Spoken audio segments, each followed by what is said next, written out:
Are you standing up? I couldn't. Hey. And from my Choctaw roots, I have to say, Halito. And from my southern Oklahoma roots, let me just say, how y'all doing? Y'all looking good. It's good to see all of y'all. All right. So that's how, if y'all are from, see, I can't stop now.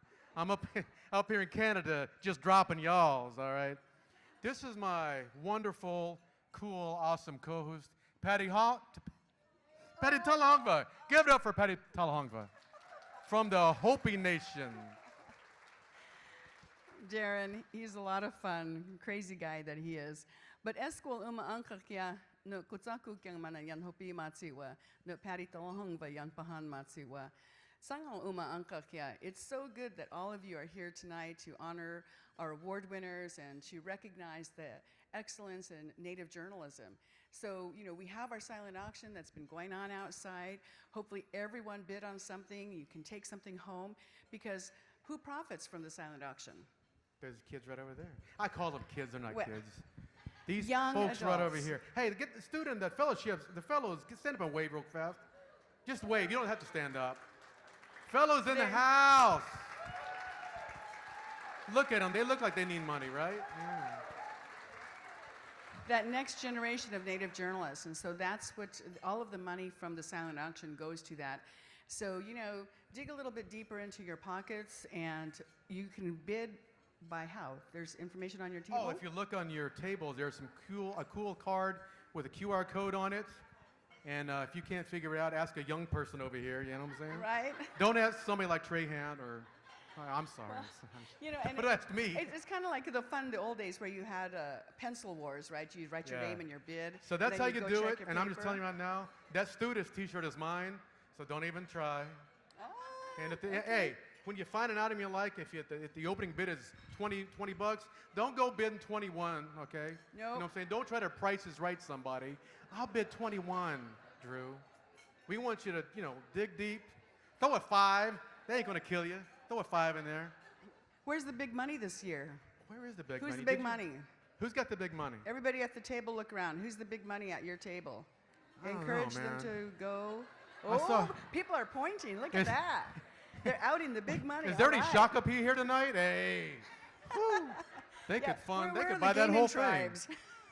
Where's Shakopee, man? Somebody give them a call. Oh. So we've got the silent action going, and it will go until what time? 8 o'clock. 8 o'clock. 8 o'clock. So you got a little bit of time left. You can check your bids online and outbid whoever just outbid you. And again, the idea is to help give scholarships to the next generation of Native journalists. Can I ask? I got to do one more thing. I totally forgot. Oh, go ahead. Darren would like your undivided attention. I can't even open this now. Here, let me help you.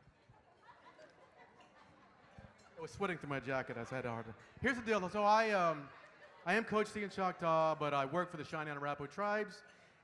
Their language department is right across the hall from us. So I hear it every day. So I thought, let me see if I can do a little for you tonight. So if you'll indulge me for a second, I'll try to get this out. Epeva tov. Epeva tse visonit. Epeva mota. Zi. Ta vista semot. Na wutstanum. The ta nese ta. Evepevo pe ta. What I meant to say, and I hope I came close, was good evening. I'm good. I'm glad to be here. It feels good to be among my relatives. And I will do my best for you tonight. Thank you. Ha-ho, Nyash. As we were preparing for this night, Darren came up, he found an app. And so many tribes have apps now that help you learn your language. And so you found a couple of apps, right? Yeah, well, I know that the Cheyenne and Arapaho tribes have one that our organization helped them with. I believe the Cherokees have something like that. And the Chickasaws, they have an app and they have emojis that go along. So when you text, you can actually text. You got it? You use it? Good deal. Yes. So all in the effort to encourage us to continue to speak our tribal languages. Yeah, so somebody asked me one time, which is easier, Cheyenne or Arapaho? I said, neither. They were not meant to be easy, but, sometimes as long as you try, we don't care if you get it wrong. You got to keep trying. It's because the things that are happening with languages today, really, they should have been started 50 years ago. So we're just glad to see some progress, and hopefully, whatever age you are, you can take a crack at it and learn a few words. And tonight, we're going to help teach you our languages. So when we announce winners tonight, in Hopi, the women from my mesa say esquili, and that's only a feminine word.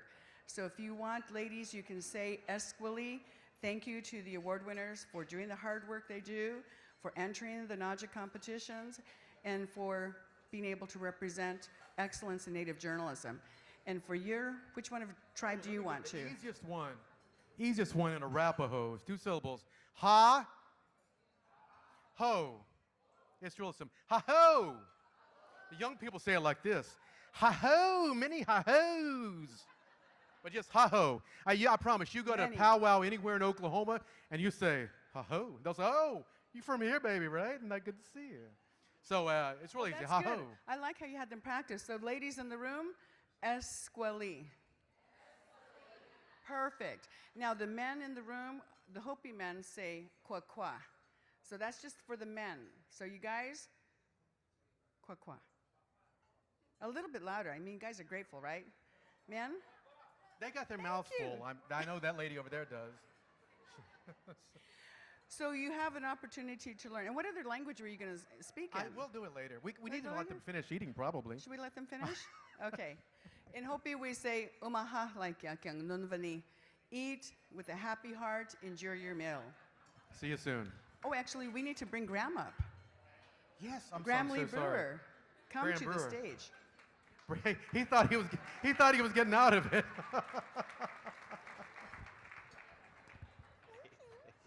Graham was a served 2 terms on the board of directors, and he said he may be back at some point. Hey.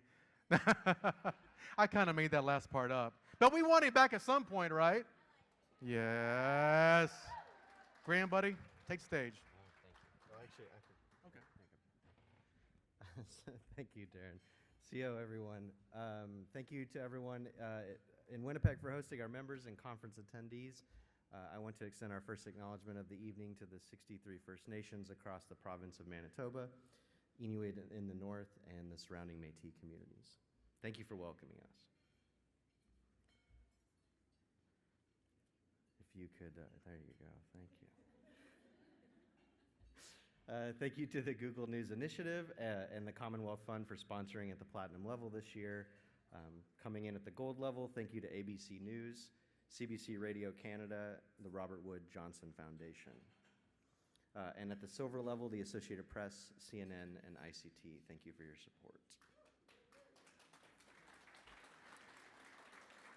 At the bronze level, we have the, the bronze level, we have Associated Press, CNN, ICT News, and the turquoise level, AARP, APTN, the MacArthur Foundation, the Medill School of Journalism at Northwestern University, Muskoka Media, and Yahoo. Thanks to all our sponsors for recognizing the value in our work and making an investment in our mission.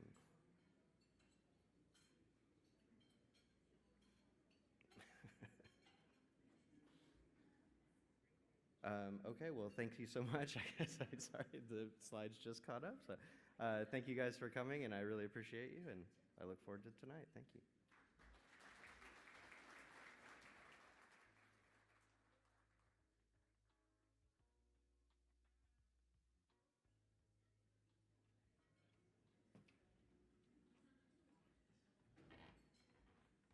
So you even got a pedestal here. It's great.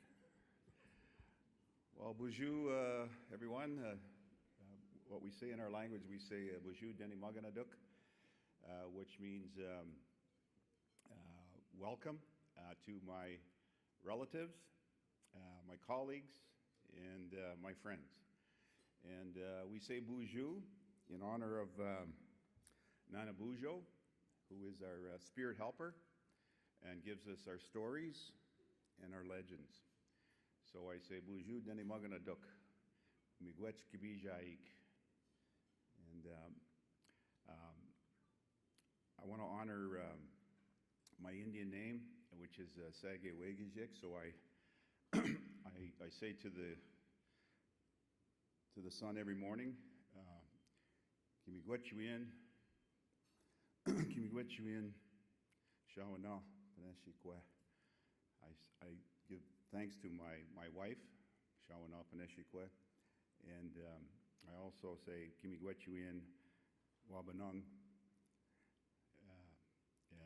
I give thanks to my Indian name, Wabanung Namatabian, where the Thunderbird sits, and I say Miigwetchuin Nuizuin Sege Wegijik Nidijnikaz, which is my Indian name. It was given to me when I was a young man, coming of age, and it means the rising day, and in our language, when we say Ki, Gijik, Gizis, it means the spirit of the sun, it means the spirit of the day.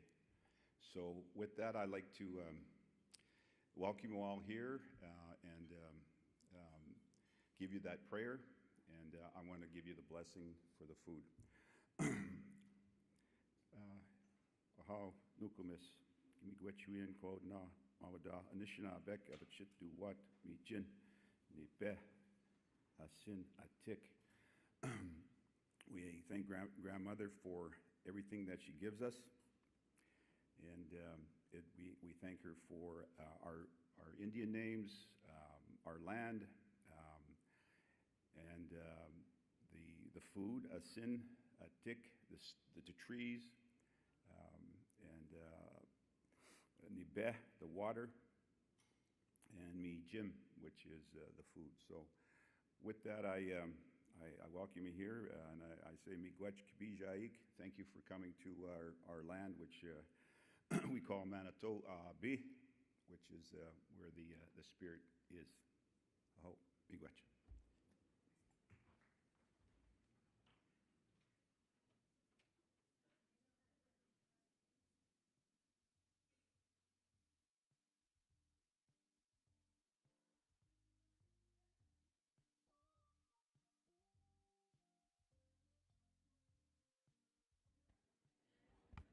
Thank you so much for that prayer, Jim.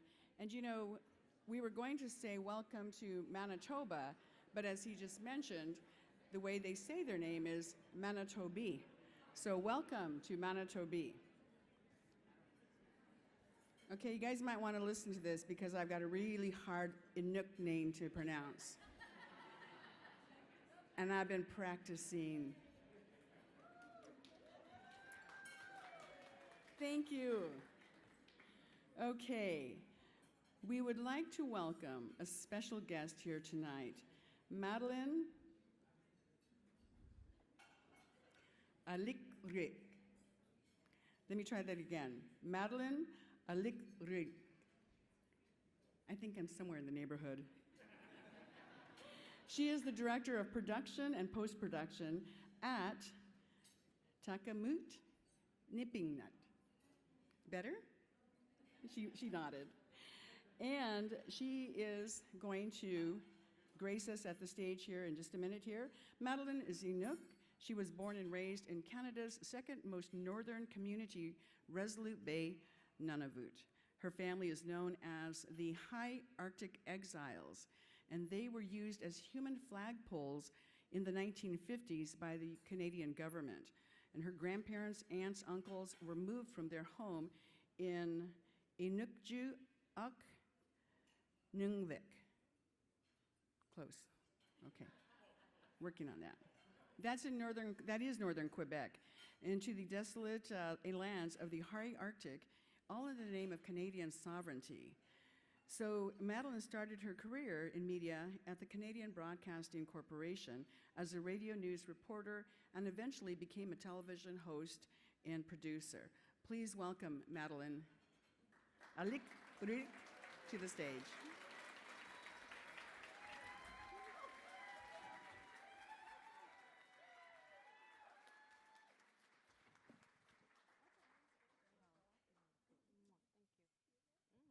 Nakokmi Patty. Inu Khatikai, Hanui Pisi. Hello everyone, how are you all?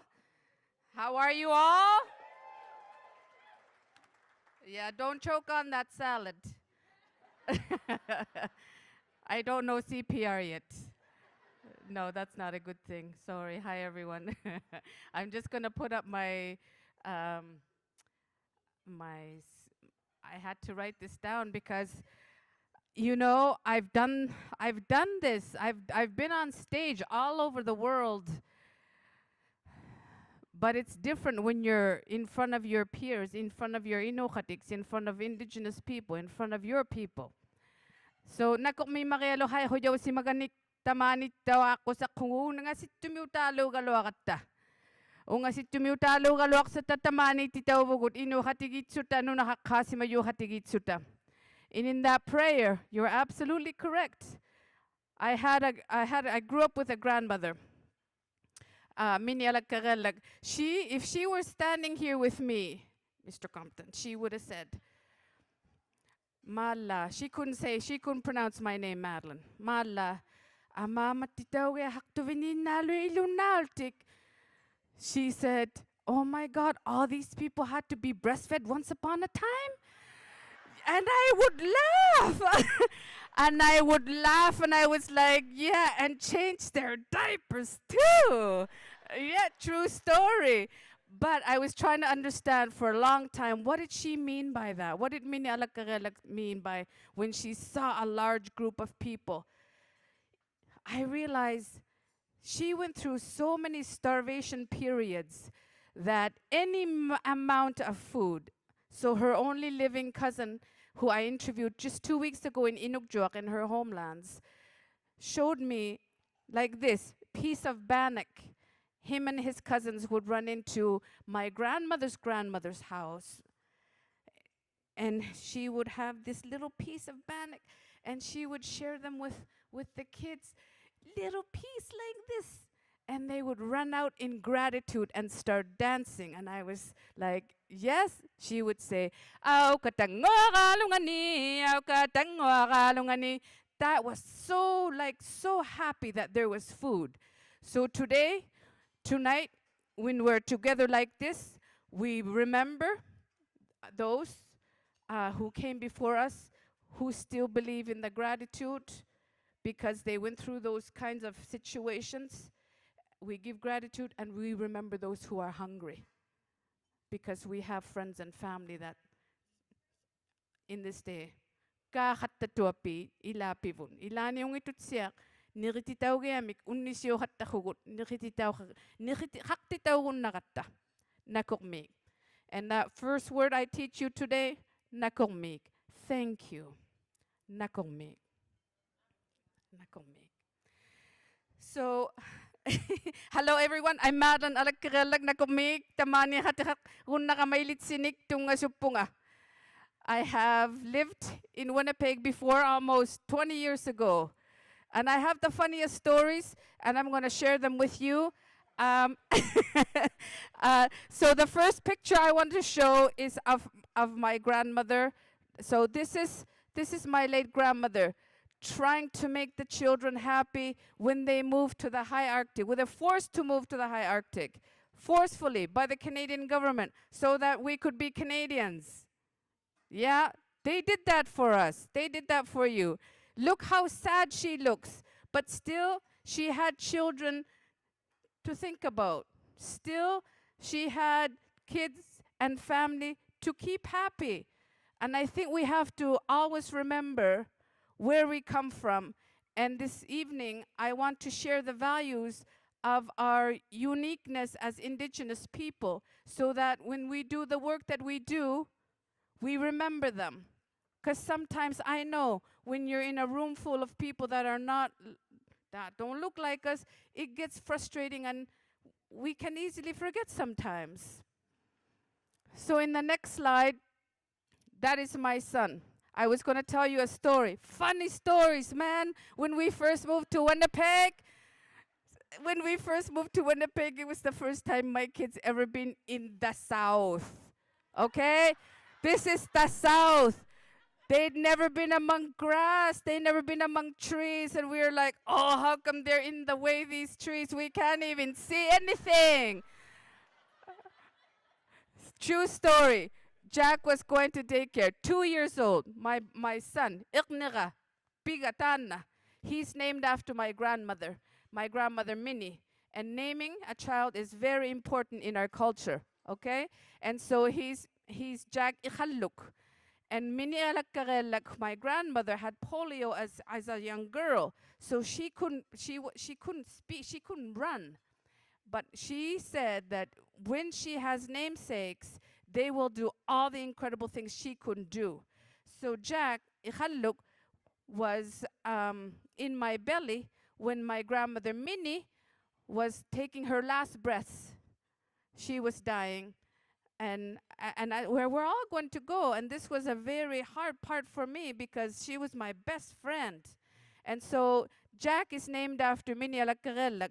And when we first moved to Winnipeg, okay, I was working at APTN, Aboriginal People's Television Network. Woo! True story. I love my friends. It's so nice to see all of you. Yeah. So I was coming home from work at APTN, and the daycare is across the street from my house. Don't ask me how I pulled that off. The realtor was amazing. I didn't even know okay, Queenston Street, really nice street. Jack's mom. And I was like, yes. I start running because they're running for Jack's mom. We need to talk to you. So I'm running. Is my son okay? She was like, oh, yeah. Don't worry.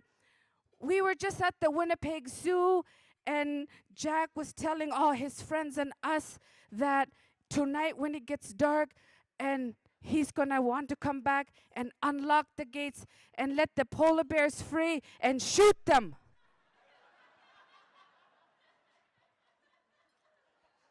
And I was like this. Really? I was so proud, and she just went like this. And that's where our connection in learning about each other began, with Jack's daycare and the school with my kids. Okay, fast forward. This is my son. He's now 20. Wait, go back a little bit. He's wearing the polar bear pants that he caught the polar bear with. He's wearing the pants. It took a lot of work to clean, stretch, clean again, sew, and it took a whole community. And this is him at the flowage seal hunting. So a round of applause for my boy.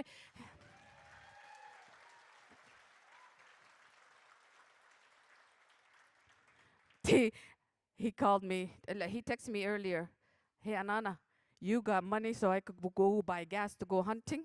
Oh, of course, my son. Anything for my boy. So, yes. Next picture is his namesake. That's Minya Lakkarelak. That's my grandmother, my best friend. I grew up with her, Unilingo Inuktitut speaker. I was her interpreter. So after she was sent to the high Arctic, there was a lot of people that came through the community of Resolute Bay. Explorers, judges, church leaders. Oh my God, can you recognize her boots? You recognize those, is it Stager winter boots with the canvas on the calf? A lot of people, she helped design that pair. Yeah, she's so cool. She was always welcoming, regardless of the circumstances. She was not bitter. And so a former CBC reporter, who is now the husband of the first Inuk Governor General of Canada, yes, so proud of her. They flew through Resolute Bay when I was a little girl to get to Canada's most northern community, which is Grise Fiord, our relatives that were forcefully to move up there too. He told me recently, when I was a guest at Rideau Hall, I was like, oh my God, I don't even have the right clothes. Staying at Rideau Hall, that was an experience in itself. He told me that when I was a little girl, I asked a lot of questions about what does it take to be a reporter? What does it take to be what you do? And this is a non-Inuk man who noticed something about my curiosity. And his wife, Her Excellency Mary Simon, my hero, first Inuk woman I ever saw as a little girl on TV. I was a little girl in Resolute Bay, and when we had TV, we had one channel, CBC. They recently welcomed me into their very big home, and that's how Inuit are. That's how we are as Indigenous people. We are very welcoming. And thank you, everyone, for having welcomed us. Thank you, Winnipeg. Thank you, everyone here who prepared our meals, who prepared this meeting, who everything about it. I was saying it feels so good. Because sometimes in many years that I worked in broadcasting, I felt so intimidated to be in a room full of people that didn't look like me. And so when I came here, it was like, nakomeg. So nakomeg. That is Minialakagalak. She's watching over me from the heavens above with Mother Teresa. I know they're dancing with Elvis. True story. She liked Elvis. The next slide. When we say gratitude for our food, as Inuit from Nunavik, we say, yay! And that is to show how appreciative we are of food. My family was relocated to the high Arctic. This is Resolute Bay. This is the graveyard. This is where she lies now with my grandfather and all my relatives that didn't survive. The federal government used us as human flagpoles. And I'm so proud of the resiliency and the know-how of my grandparents, Anansiaga, Atatsiagalu, Sapirnatualu, Yagaluak, Tumitak, Tualomi, in the complete darkness, they survived. So, ladies and gentlemen, this is what an Inuk human flagpole looks like. Kiura!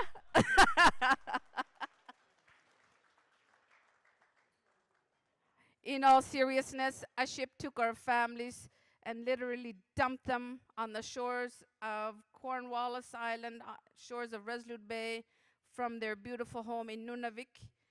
And the late Raingi, who was my grandmother's really good friend, who landed in Greasefjord, she said it was like landing on the moon. Literally. My friends, in Resolute Bay and Greasefjord, the sun goes down in October and disappears for months. Till February. First week of February, we see the sun again. The next slide, you'll see. That's Resolute Bay when the sun is about to come up. But from October to January, it's dark. And so we're going to honor those who survived before us. And so Anansiaga, Minialakagelag, in this little town that she was forcefully moved to, when the sun finally came up, she would take her telephone, you know those, now I'm aging myself, you know the phones where you dial all long, going like this, like 979. She would call us, and this is how she welcomed the sun. Siqinik nuiling man khamalamilo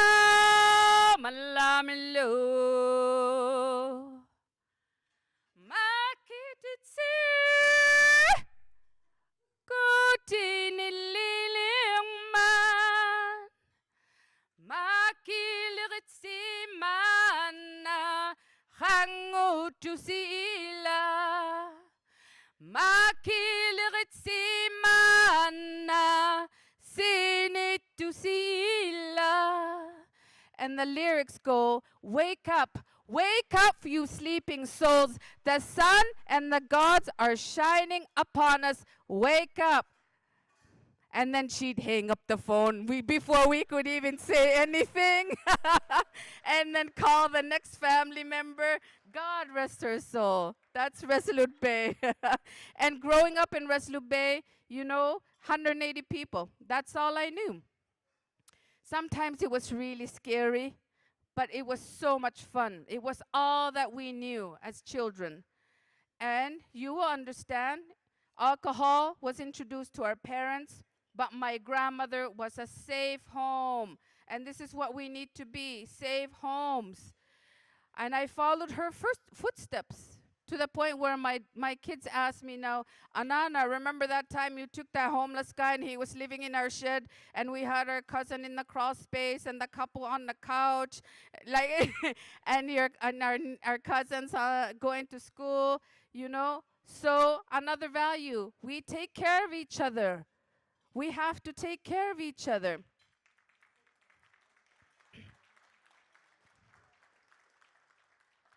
In the next picture, these are the elders that I had the honor to perform with on Nunavut Day. Nunavut Day is we celebrate when we separated from the Northwest Territories because we wanted to govern our own. As Inuit, we wanted to govern ourselves. And so much like many of our communities, I understand and you understand, they're infested with alcohol and drugs. But you know what? We managed to get up and smile at each other. And even if someone's homeless on the street, they smile at us. We greet each other. We're empathetic because we all know our own stories. These are very important traits. So I want to mention in that session with Rhonda Levaldo, did I say your name right? You mentioned the importance of Indigenous values at the Haskell Nation, Indian Nation University. And when you read your school mandate to us at the session, I understood it. And this was in that session on developing community partnerships to support Indigenous journalism. It's so important. Thank you. Thank you for sharing your mandate. Our stories need to be told by us. They're about us, for us, because we are different. And how we communicate with and approach our elders is out of complete respect. That's another value. We respect. And I so love this about us. And Kim Wheeler and Karen Pugliese, yes, a few days ago, and when you were talking about your podcast, we were in the session taking your podcast to the next level, you talked about how you had to be careful and respectful to the elder that you wanted in your podcast, right? And so our elders have been through so many changes in their lifetime. They've gained that respect. So that's another value that we have to always remember as Indigenous people in the media. In the next slide,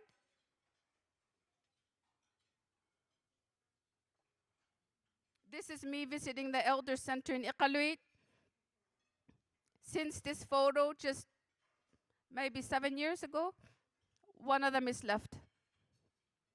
The one sitting up, Ukaliqitsiak's mom, is the only one left of these beautiful women. I'm just going to keep that up while I talk about the newsroom in Iqaluit, where I worked at CBC. Iqaluit is the capital of Nunavut. CBC North was my family. And I want to give a round of applause to my former colleague and my very good friend, Juanita Taylor. She was the first Inuk to host the national on CBC TV. I'm so proud of her. I'm so proud of her.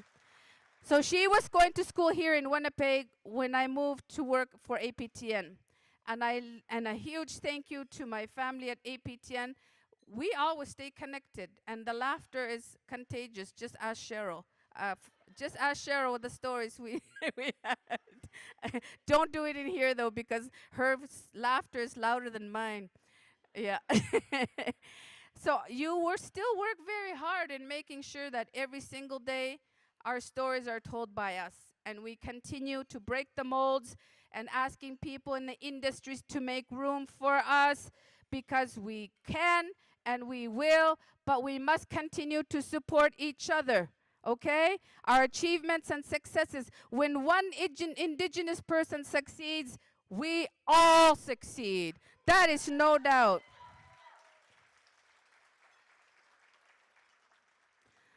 Oh my God, I'm going to tell you another funny story. Okay, so in Iqaluit at our station, we get a lot of young people from J school just coming out from J school, and they want to fit in. But what we love about CBC Iqaluit is it's majority Inuit.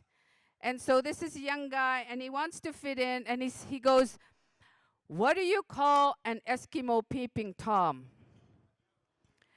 And we are like, what do you call an Eskimo peeping Tom? And he was like, yeah, what do you call an, okay, he goes, and what do you call a Inuk, any Inuk peeping Tom? Okay, so he's trying to be political correct. And so we go, what? We already know what he's going to say, okay? So he goes, can you guess what do you call an Inuk peeping Tom? Tommy took a look. Tommy took a look, he said, and we all went, the guy from Sanikilok? It's a name. Tommy took a look, it's a last name in Sanikilok, and he went red. But we love them anyways, okay? We're gonna love them. We're gonna love them anyways. That's the other value. We love them regardless. The next slide, I think. So I didn't put it in this one, but this is fine. We are only flying communities in Nunavik, in the Inuit communities, and it costs a lot of money to get and to visit each other. So I just want to share with you, to go from Resolute Bay, where I'm from, in the high Arctic, I'd have to fly to Iqaluit, to Ottawa, from Ottawa to Winnipeg. One person, me, return, guess how much? I can't hear you. $10,266.75. One airline. So, radio and television still play a huge role in staying connected with our communities and one another. And I want to share this story with you. My first experience on a Nord airplane that flew to Resolute Bay took me and my friends, little kids, to Frobisher Bay, what is now known as Iqaluit, for the Baffin Summer Games. We are so excited. We were so excited. And when I got into the plane, I sat down, and I'm in awe, like I'm in a jet. And I'm sitting there, and I'm already very excited, and I see this most beautiful woman. Beautiful teeth, beautiful hair, beautiful outfit. And she bends over like this, and she said, "Tsunami, imiro malangavit." And I was like, what? I looked up at her. Kano? Tsunami, imiro malangavi. In Inuktitut, she asked me what I wanted to drink. And in that moment, that woman, the flight attendant, Eva, had no idea how she changed the course for my life. All of a sudden, I'm from this little town with 180 people in the high Arctic to, oh my God, I could be a flight attendant. So from then on, I was like wanting to be a flight attendant. So much so, my mother, when I went to high school in Pond Inlet, she called me and she was like, "Panik, first there's looking for flight attendants, Inuit flight attendants." I said, "Mom, I'm graduating in a year." So for those who were there when the dancers the other night, I understood Norman Chief when he said that bus driver in his neighborhood in the North End here, when he saw him and wanted to thank him. I do that. I do that to Eva. I do that to Eva and thank her for opening my world, because we hold on to something and you don't realize sometimes how much our children, our young children, are watching us. And so now I have moms tell me that they were pretending to be me. Now I'm aging myself.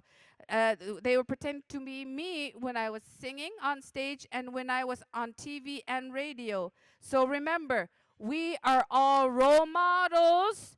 So my grandmother reminded me, be careful of what you say, because our children are listening. My role model, Minialak, Her Excellency Mary Simon, Flight Attendant Eva on Nordair. I've interviewed them all, and then some. I've been blessed by this. I was looking at the the guy from Carleton University, because my dream was to go to Carleton University when I went to Ottawa to take post-secondary courses to study the Nunavut land claims. But life happened and I got pregnant and I ended up back in Resolute Bay after I finished my courses. But I didn't want to grow up, I didn't want to raise my baby there. So I made it to Iqaluit. Iqaluit became my home, but speaking of homelessness, I was going to end up homeless if I didn't get a job with housing. And we have such a huge housing crisis that right now, instead of asking how much does the reporter job position make, they ask, does this job come with housing?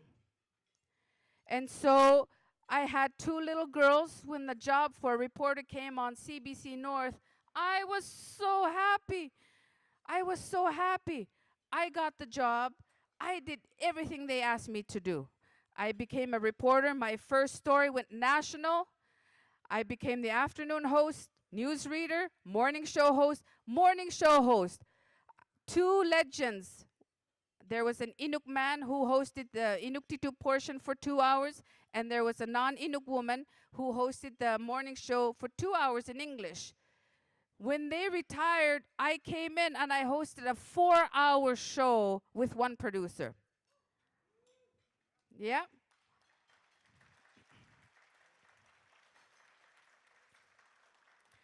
When Alyssa Noriga, did I say your last name right?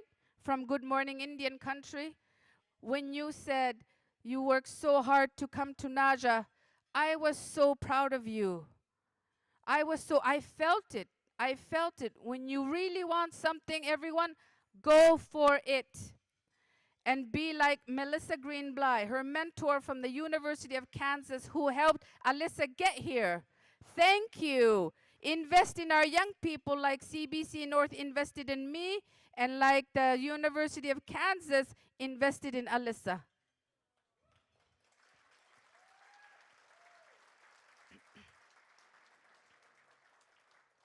So hearing all the stories from the mouths of Inuit in Inuktitut is where I hosted the only supper hour news program that's available across Inuit Nunangat, across Canada.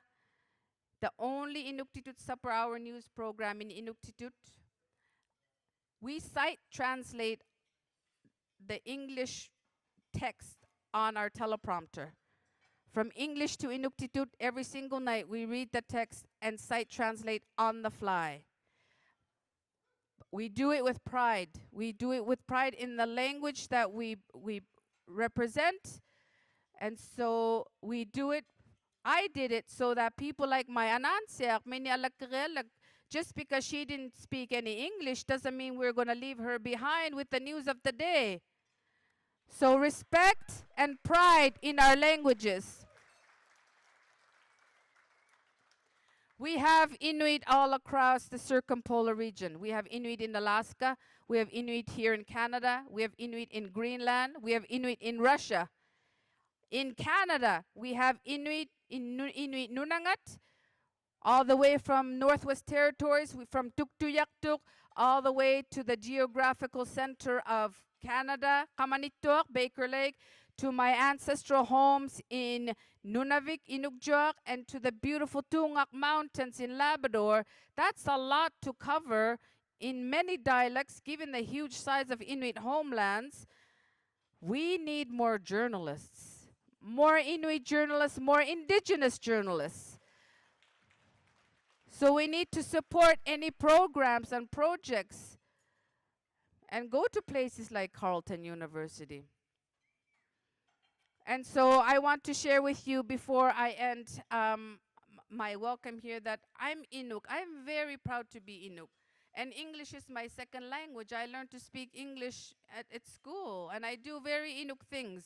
Like last month, I found out I'm going to be a mom, and everybody was looking at my stomach like, how? We like to adopt babies.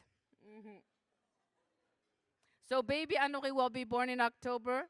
That's the same month I started working at CBC North 26 years ago. And guess what? My niece, her pukuluk, the one carrying her baby, she wants to study journalism. Yes, full circle or what? And my kids were so funny. They were like, Ma, what are your grandkids going to call her? Because I'm a mom to 5 beautiful kids. I'm a mom to 5 beautiful kids, 2 who were orphans. And I brought them in, and they taught me the beautiful things about life. They get up regardless of what they've lost.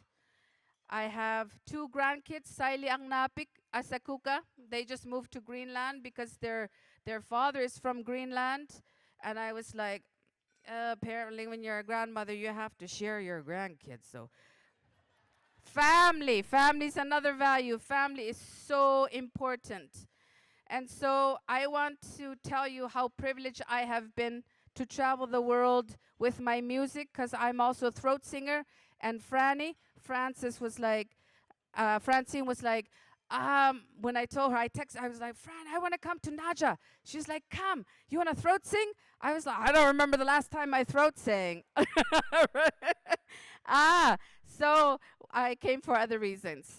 So I've traveled the world with the music. I shared Inuktitut traditional songs, throat singing, and sharing who we are as Inuit, because there's so many people that still don't know who we are.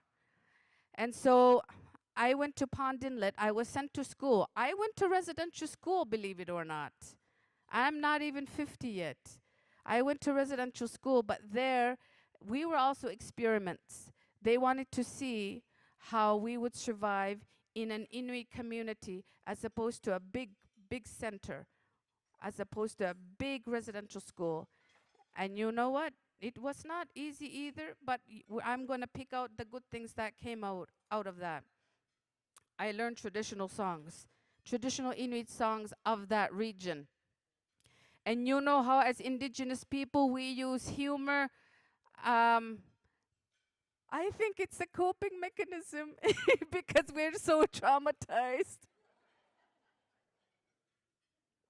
So I'm going to tell you a story about Payangok's song. Payangok was an elder. She was like, I'm short. I'm very short. And I met shorter people than me, and I was like, this is good. But Payangok was very short, and she was very proud to be Inuk. She didn't speak English, but she had heard about the whalers that came to our communities. And so can you imagine, you know how when there's fresh blood in town and you're just like, whoa. It's so exciting when somebody new comes to your small community because you see that same faces every day. When a new face comes, you're just like, hello. It was like that too when they were in outpost camps. Let me tell you the story. So Payangok taught us a song about a whaler, not just a whaler, a black man, a black whaler came to this community, and this woman created a song about him. So when Payangok sang this song, we clapped along, and so the lyrics go, in English, the lyrics go, imagine Jackson and I dancing, ha-di-da-di-da-di-da. Imagine Jackson and I kissing, ha-di-da-di-da. Imagine if Jackson and I made love, ha-di-da-di-da. And this is how it goes. And you're going to clap along to Payangok's song about her, not her, she's singing about it, about an Inuk woman who met this black man that came to their community.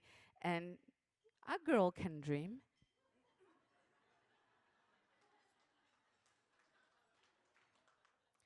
Jackson Lutena Lu Hadi Daddy Momita Lerono Hadi Daddy Ejigi Yaoga Yakpogo Hai Hali Daddy Daddy Daddy Momita Lerono Hadi Daddy Jackson Lutena Lu Hadi Daddy Kunixa Lerono Hadi Daddy Ejigi Yaoga Yakpogo Hai Hadi Daddy Daddy Daddy Momita Lerono Hadi Daddy Jackson Lutela Lu Hadi Daddy Ungisa Lero No Hadi Da Higi Yaoga Yakpogo Hai Harida, lila, lila, di, Udaya, Ligono, Harida.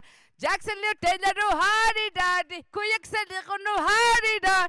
Hiyigi Jao, Yak Pagokai, Harida, di, da, di, da, di. Do the Ligono, Harida. Yes. She was excited. Iqaluit has been my home for many years, but I sent it out to the universe that I wanted to be closer to my family in northern Quebec where my grandparents had come from. Can we put that picture up, the first picture, guys? The black and white picture? Yeah, that one. So they longed for their families. And it's been a long time since we've been longing to be closer to our families in northern Quebec, and I wanted to go there, and the universe answered me. So I'm now with Takamiut Nipingat Incorporated. I'm based now in Montreal with our head office in Saint-Louis. It's an incredible group of Inuit and non-Inuit who collect stories for APTN, who collect stories for communities in Nunavik.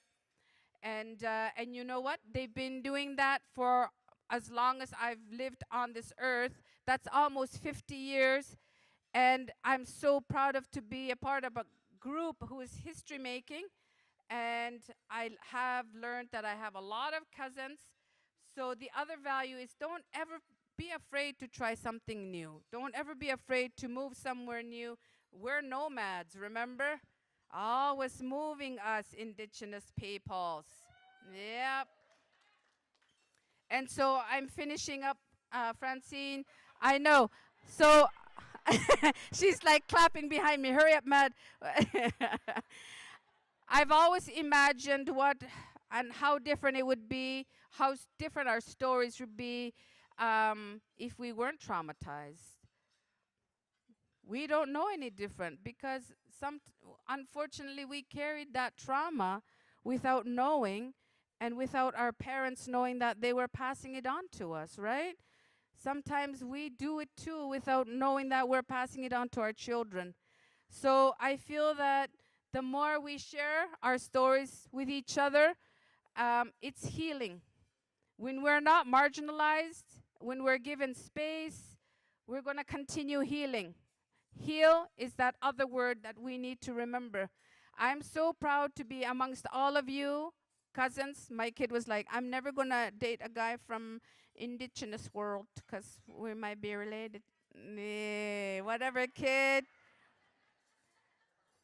So I want to say this to you. If I could leave anything with you, it's get help if you need help. Talk to someone that you trust, because we carry so many heavy things sometimes. It's overwhelming. It gets overwhelming, and you don't need to. Just talk to someone you trust. Our ancestors led by example. Resiliency. Do not give up. Nakumik NAJA in Inuktitut is older sister from the man, from the male. Any man who has a sister would call her Naya. So congratulations to the new board. Thank you, Francine. She was my former TV director at APTN.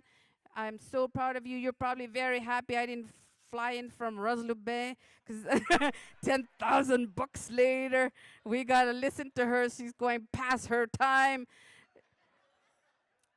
Please let us never forget our Indigenous values. We are love. You are love. I love you. Don't forget that. And so thank you for this opportunity to be here. Upigusupunga ay sumay na ang iyong makayalo mino hatikalutay ko tao vanito nakukmik ino hatikitsia hatatatay mangat, and oh my God, we're gonna watch William Prince. Have a great night, everyone. Congratulations to the award winners. Have a beautiful, beautiful night. Nakukmik. Okay, Franny, it's yours.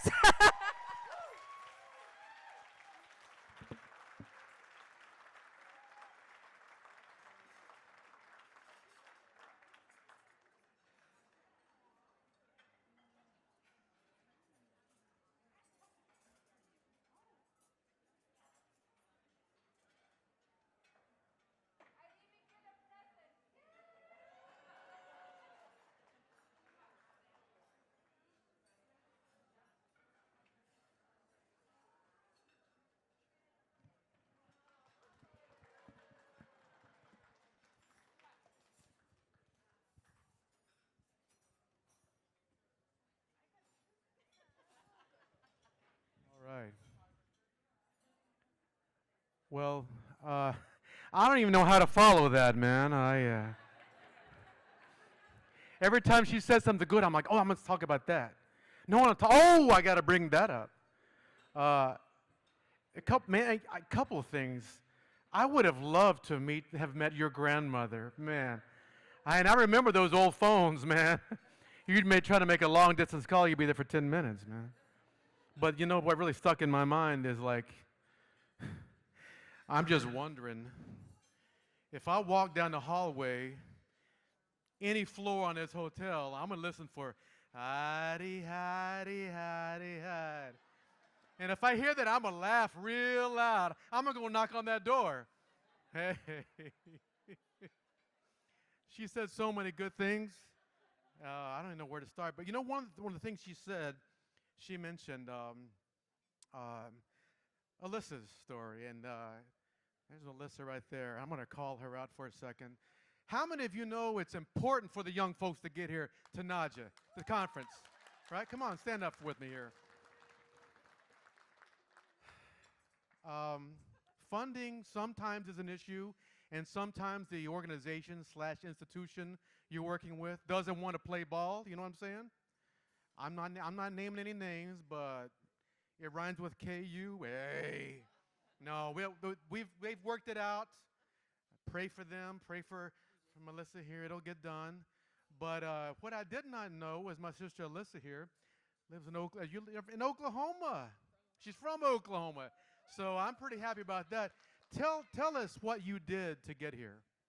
Well, so you guys know Indian tacos. Well, we did an Indian taco sale. My mom, she's a trooper. Oh my gosh. She made so many Indian tacos and meat pies. I don't know if you ever watched Reservation Dogs, meat pies. There's basically like an Indian taco with some potatoes. It's jalapeno serrano peppers. We made them spicy.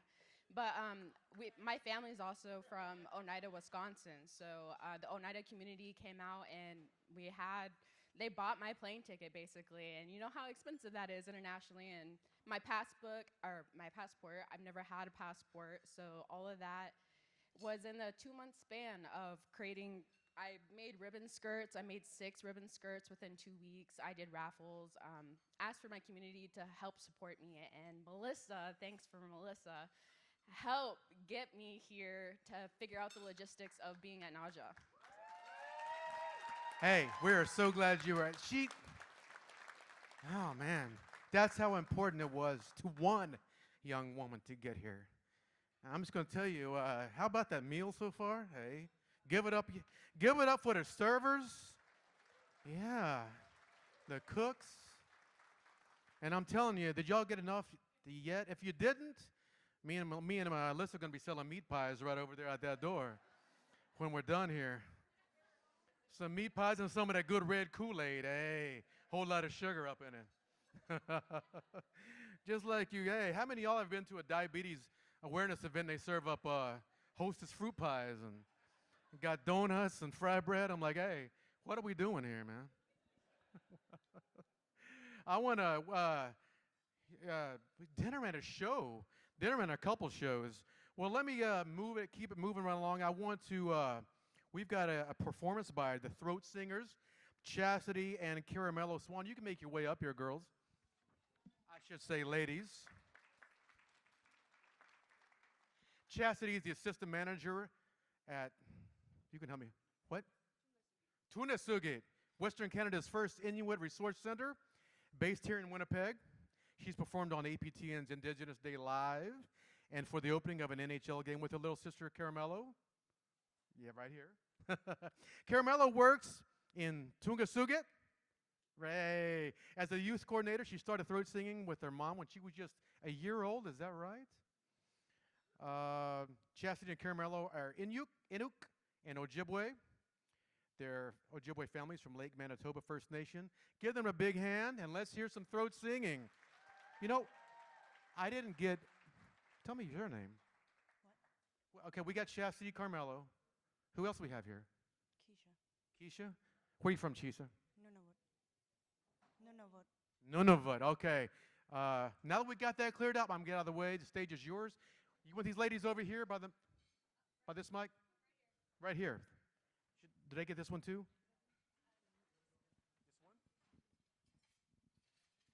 Good afternoon, everyone. My name is Carmelo Swan, and I brought my youth here, Winnie. She just learned how to throat sing, and I'm very proud of her. Before we do some throat singing, I'm just going to tell an origin story of where throat singing came from. So a long time ago, Inuit lived in igloos, and there was different roles for different genders. The men's role was to go out and hunt, and the woman's role was to stay back, cook, clean, and teach the children right from wrong. Because of this, a lot of men wouldn't return home, and multiple things could have happened to them. They could have fell through the ice, got eaten by different animals, or gotten lost, and this was just the harsh reality. One day, two women went down to the ocean and they started mimicking different animal noises with their throats, and when they did this, they found that they attracted smaller animals. Nowadays, throat singing is two women, they're facing face to face, looking into each other's eyes, and the first person that laughs is a loser. So today, me, Chastity, and Keisha are gonna do some throat singing for you. The first song that we will be doing is the love song.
Oh gosh.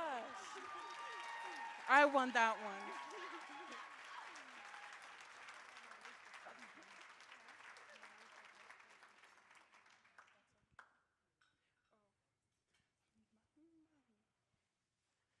The next throat song we're gonna do, we all just learned today.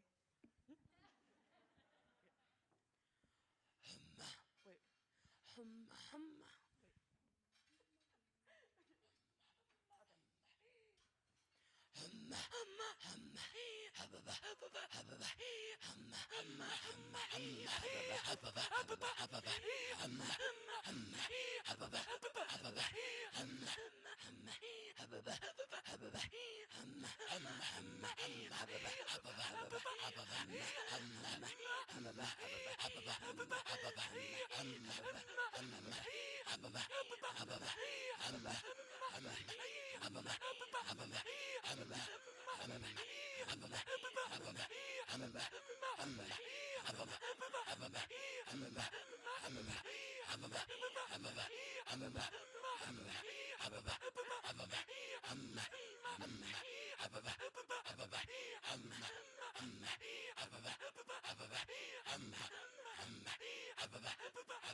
my goodness, guys, I'm so sorry.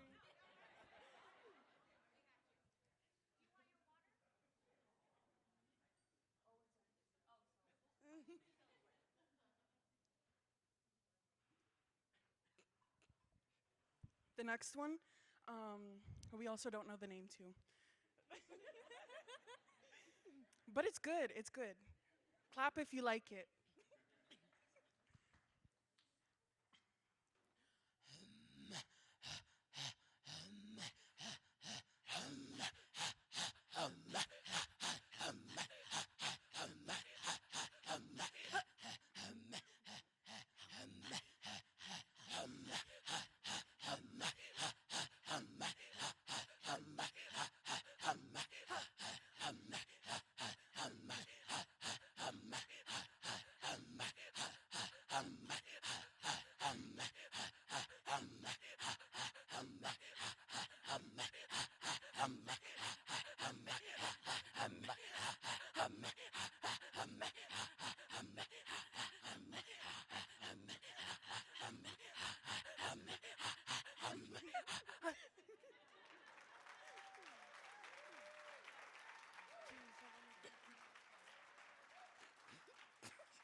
The next throat song we are going to do for you guys is The Saw.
The last song we're going to do is a breathing technique song because if you don't breathe, you'll literally pass out.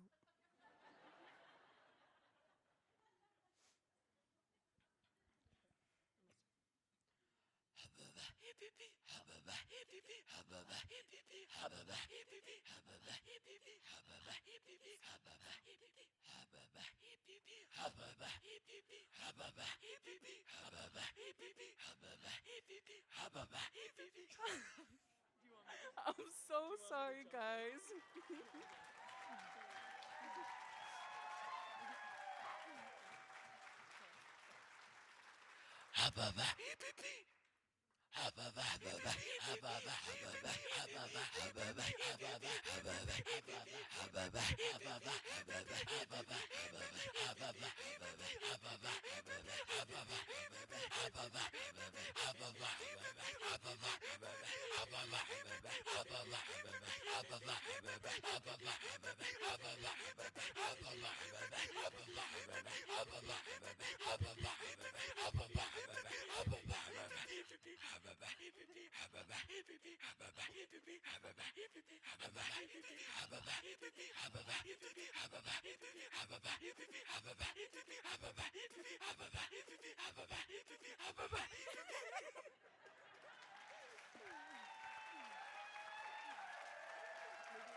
So the whole thing that we were trying to do was offbeat each other. That's why we kept like stopping and then joining back in. It's supposed to make it sound like there's multiple different voices in there. Thank you, ladies. Which one?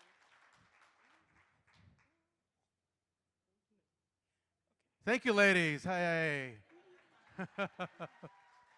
I would have been straight out dead, passed out. Straight, just smooth out. Oh, you remember how do we say thank you again in Arapaho? Ha ho! Ha ho! Everybody, tell them, ladies, ha ho! All right. All right, we got some business to get going. Come on, Patty. Come on, Patty. Is your mic on? It's going to warm up a There little it bit. goes. It's Okay. warming up a bit. So we have, who has the time right now? It's about, It's about 7:45 yet? some Y'all of just got about 15 minutes, y'all. y'all get out there. Uh, And there's also one item that's really a hot item, but it has a low bid. Is that the Democracy? Democracy Boner? The Democracy Boner shirt is selling, working. What you guys, did you guys see that that NAJA, cool NAJA beaded medallion?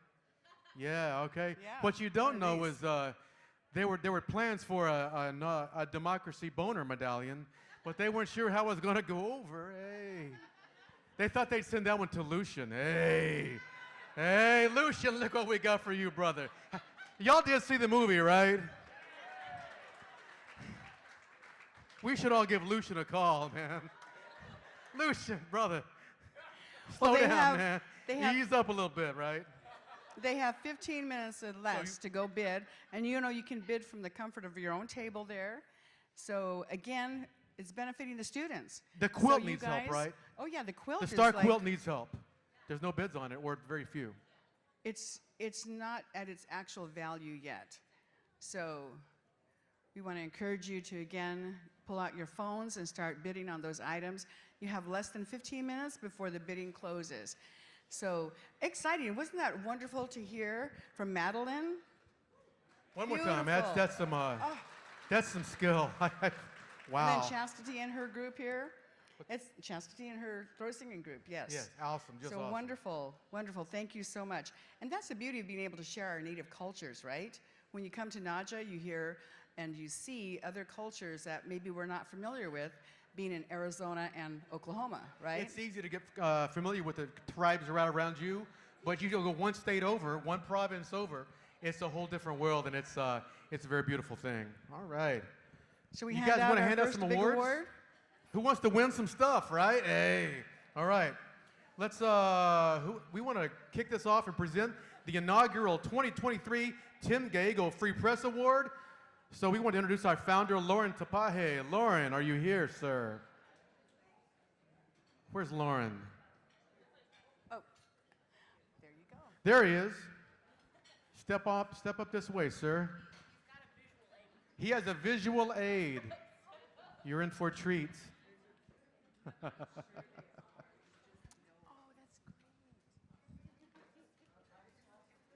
I guess apparently there's some preparation involved. That means you still got a couple minutes to go bid something really fast. Don't take my student's shirt. Okay, got it? There's a really keen Sasquatch beaded medallion out there. I saw Becca carrying around, but I didn't have $100 in my pocket. Sorry. I'm gonna call my wife up tonight and say, "Heidi, hi, Heidi, hi."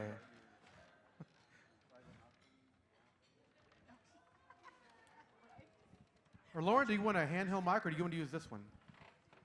Here we go. I'll use all three. Okay. Hello, hello, hello.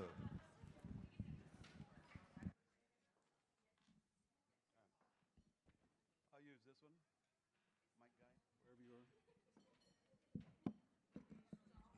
Can you hear me? Do I need to speak louder? Can you hear me now?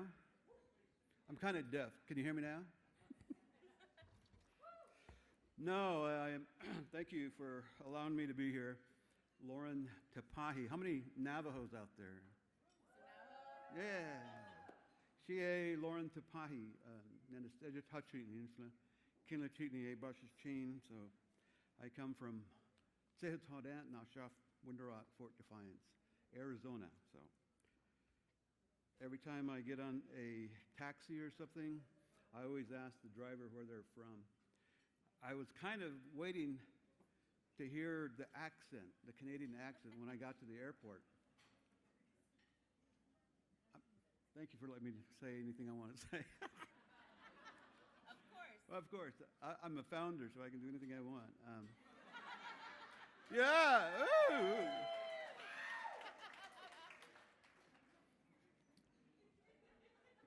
So I got to the airport, and I love the Filipino people. I know a bunch of them down in Arizona.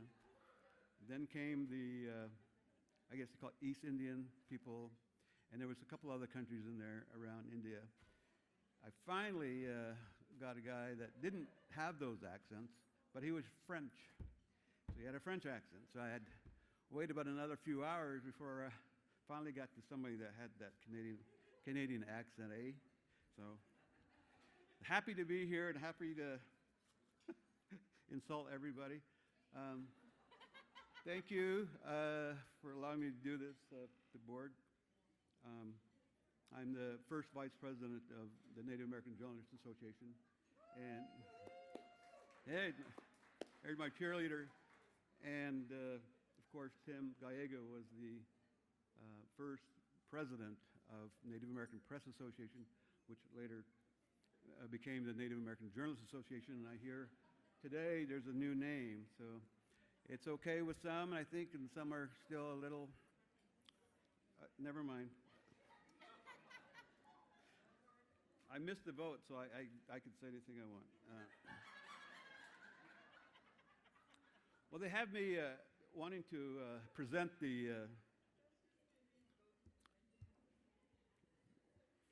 trying to find the exact name.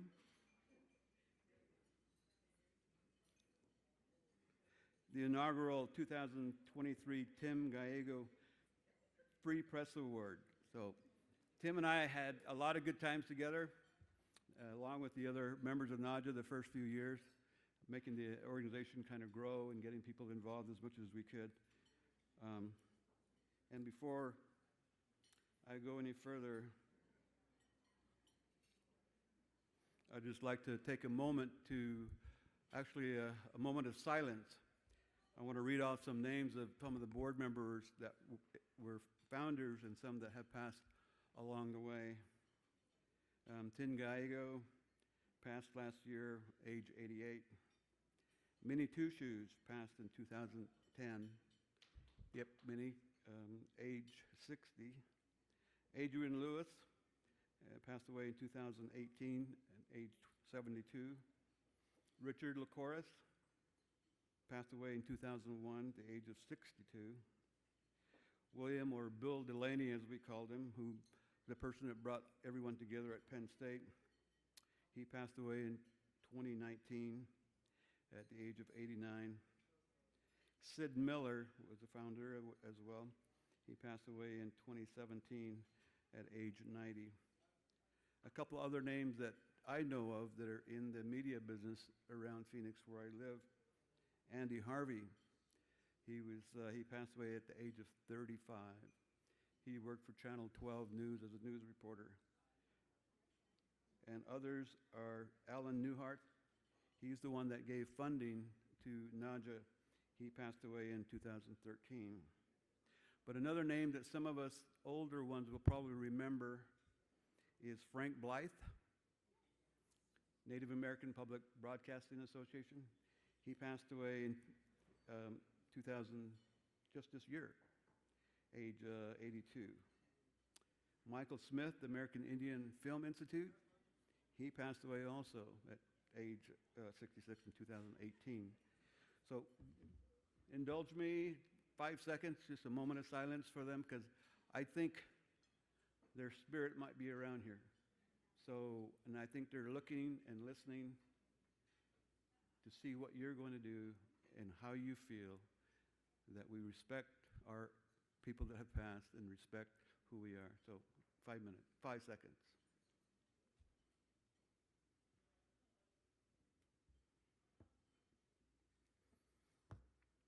Okay. Again, it's my honor, and I want to say thank you to the board for allowing me to be here and present this award for Tim, named after Tim. Many of you know of him.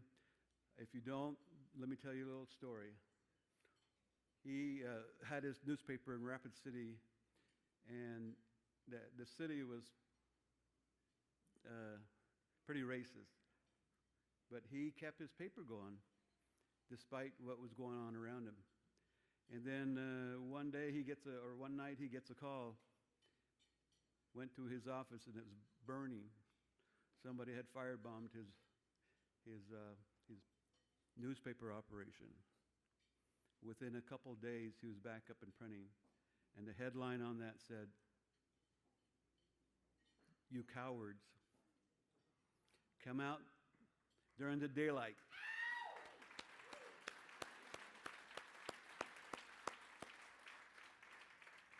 Come and see me during the daytime, I think it was. So he had a lot of unyielding spirit.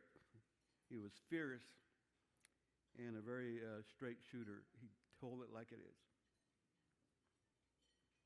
As one of the founders of the former Native American Press Association, which is now a little while ago, it was Native American Journalists Association. I think as of last night, it's now the Indigenous Journalists Association, which is fine with me. I know there's some out there that's going to talk to me later. And Tim Giago, shaped the NAJA's mission. He was right there at the front, always giving his advice, always telling us a direction to go and how important the association is to be. He helped shape the mission of NAJA, which has always focused on uniting and empowering Indigenous media. And he was a champion of all those ingredients, all those characteristics of a journalist: truth, balanced reporting, everything. He was part of that. The NAJA board created the award to honor his legacy of fighting for press freedom in Indigenous communities. It is my honor to present this inaugural award to a person that I've known a long time. We met at a conference years ago, maybe at least 3 decades ago, I believe. And I've got pictures of this person as well, so you can see me later. Her name is Jodi Rave Spotted Bear. Yeah.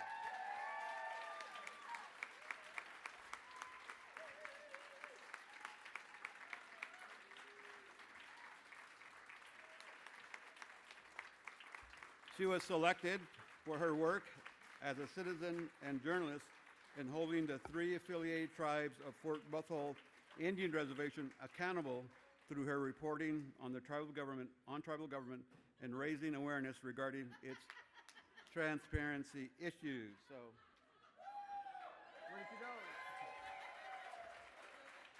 Yeah, come on.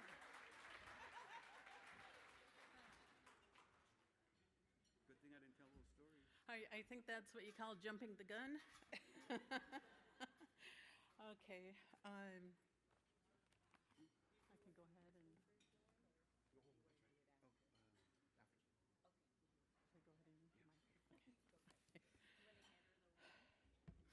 Dashana Diskatsha. Greetings in the Nuida language. I'm from the Mandan-Hidatsa and Rikara Nation in North Dakota. Excuse me, my father is Lakota from the Cheyenne River Reservation in South Dakota. So I went ahead and I wrote things down because I don't know if I will get another chance to really put this award in the language that it needs to be in. Yesterday, Duncan McHugh had mentioned that he was going to shorten up one of his speeches because he had already left everything on the floor.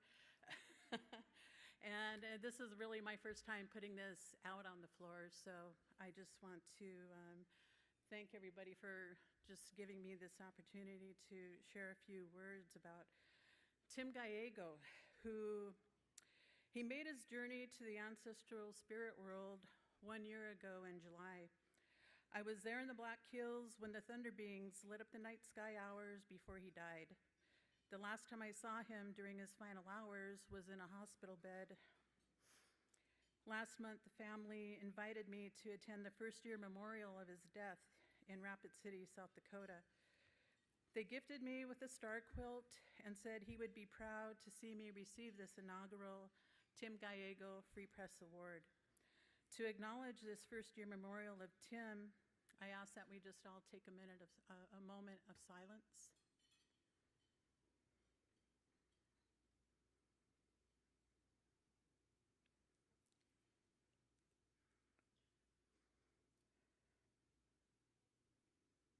Thank you. So we all know Tim tried to retire several times, but he could never stop writing. He wrote until the final months of his life, only stopped when he was too sick to get to the office and sit at his computer. And that's really one of the last times I saw him in the office, is he was writing. Tim was 88 when he died. Tim left an empty seat in his newsroom, but his fourth weekly newspaper, the Native Sun News, and his legacy live on. I've had two significant Native media role models in my early life. In high school, one of my best friend's mother was the late Harriet Sky, a groundbreaking TV host with a talk show called Indian Country Today. It was based in Bismarck, North Dakota, where I now live. Tim would later name one of his independent newspapers, Indian Country Today, now known as ICT. So I grew up seeing a Lakota woman on TV and seeing local copies of an independent newspaper all around our local area where I lived, and then later all around the country. Tim founded the first independent weekly newspaper in the United States. He was a visionary. And he was an exemplary newsman who gave people a voice in his newspaper, and as an independent newspaper publisher, he used his media role to uphold and keep tribal governments accountable.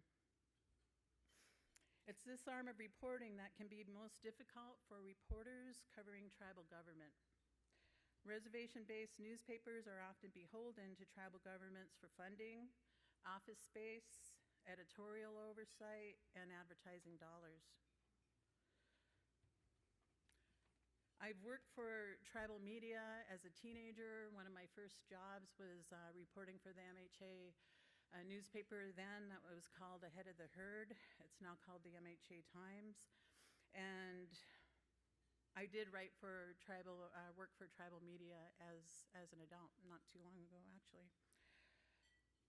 I've also worked for the mainstream press in Nebraska, Idaho, Utah, and Montana.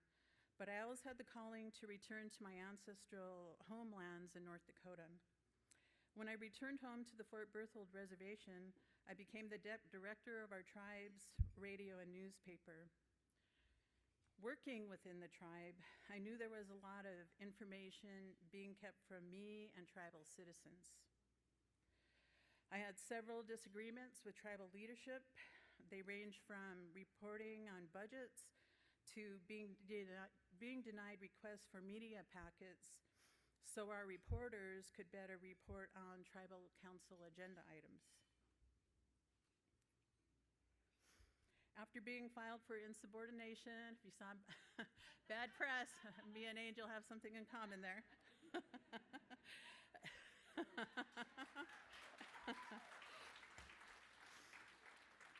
So after that particular incident, I knew there was more that had to be done, not only to reflect the views of the tribe's citizens, but to hold the tribal government accountable.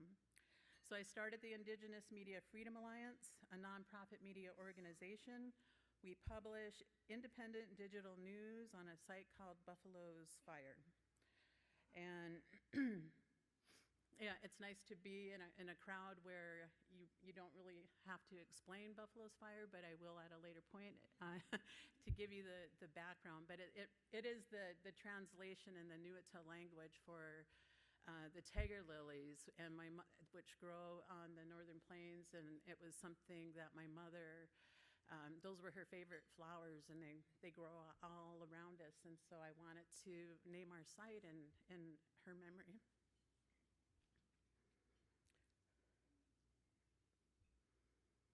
Yeah, I shouldn't have brought that up. It makes, but well, anyway, we did start the website Buffalo's Fire, and Tim Giago had made running a newspaper look easy, but it's actually a lot of hard work, and I think everybody in here can attest to the incredible amount of work that it takes to get out there in our communities and do it accurately and hit deadlines and work with new people, and I could go on that. But for those of us who saw the Bad Press Democracy, or the Bad Press documentary, press freedom in Indian country, as we know, brings a lot of challenges. So Bad Press reminds us that only 5 of 574 federally recognized tribes have press freedom protections written into their tribal governance structures.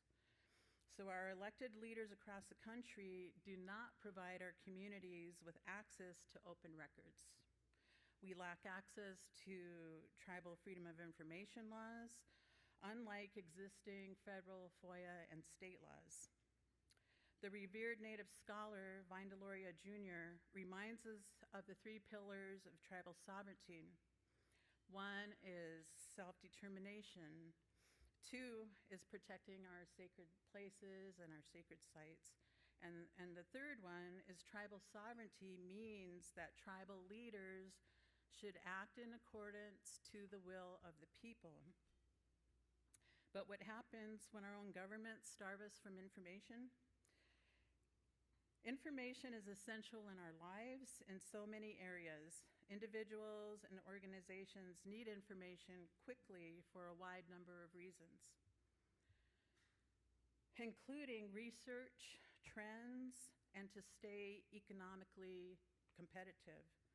We need accurate information to make informed decisions, including decision-making, learning and education, innovation and creativity, communication, personal growth, safety and security, health and wellness, social and cultural development, and economic development.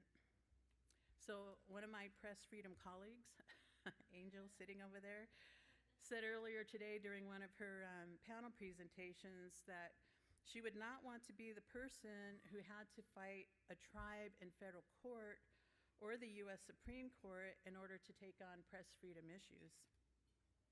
I think it's well acknowledged that if our cases do go into the courts of the conqueror, that we risk losing some aspect of sovereignty that could severely weaken our status as nations.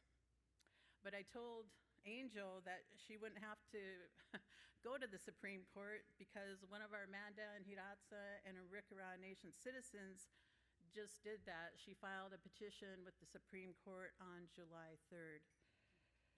And I'll explain what this means to us. So Lori Bird is an enrolled citizen of the 3 affiliated tribes, and she was denied records and information from the Mandan-Hidatsa and Arikara Nation.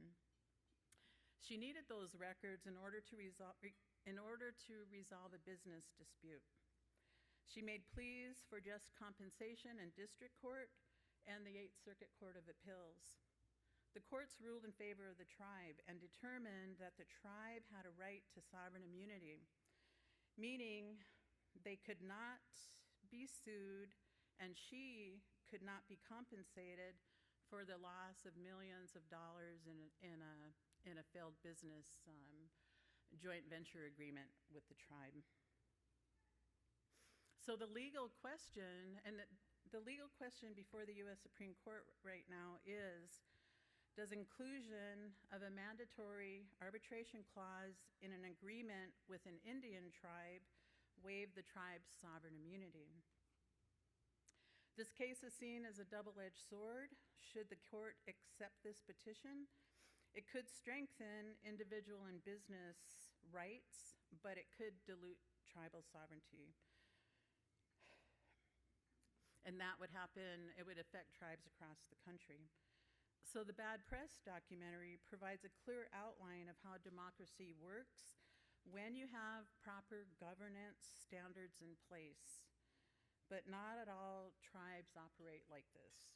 We have 574 federally recognized tribes in the United States, and we're constantly reminded that no two tribes are alike. So moving forward, we need to work on the steps for freedom of information and press freedom in Indigenous communities. That means journalists, media organizations, and tribes need to evolve and elevate tribal governance standards across Indian country, because 5 tribes out of 574, we've all agreed that this is a piecemeal acceptance of freedom of information laws, and we don't have time for that. We need a really large movement to take place. So we need tribal leadership and press freedom discussions to take center stage. Good governance means tribes uphold all 3 pillars of tribal sovereignty. So press freedom is about good governance. Thank you. Washita Hedish.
I'm the founder, so I can interject right here. I want to make sure we recognize as well those out there that have served on the Native American, Journalists Association. Raise your hand. Let's see who you are. I know some are out there. All right, you're supposed to yell and say, that's me, yeah. Oh, come on, yeah. Yeah, you, well. And how many served as president of NAJA? I know Mark did, and Brian. There's 2 over here, presidents. Okay. And I think I see a former director of NAJA, Pam. Is that you? Stand up, Pam. Executive director. Yeah. Yeah. Do we have any other executive directors of NAJA? One right there, but yay. Well, having been to the first NAJA meeting and other times, being on the board a couple times as well, I gathered a lot of photos. And these photos are all during the daytime of the conference. I took some nighttime ones, but I did not include those, so don't worry, Patty and all of you out there. So just like to do a little unveiling of this. A copy of this is this could be 18 by 24 framed. It's going to be sent over to the auction. So if you want to buy a copy,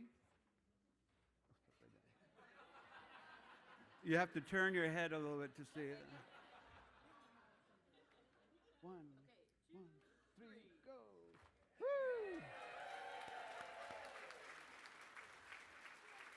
We had all these pictures, or I had all these pictures, and so I got with one of my designers and said, let's put something together.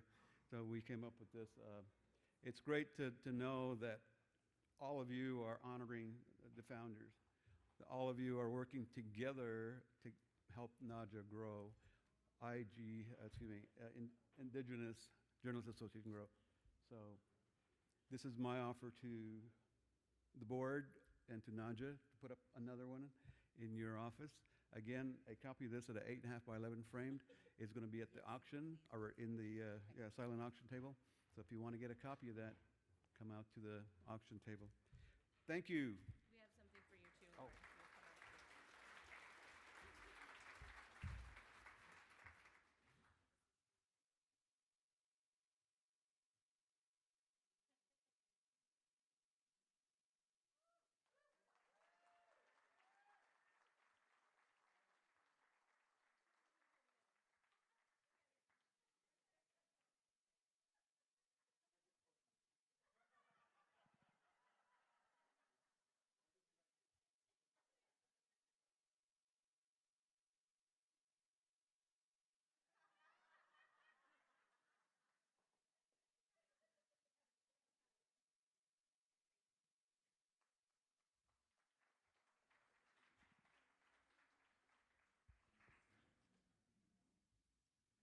This really is a wonderful gift.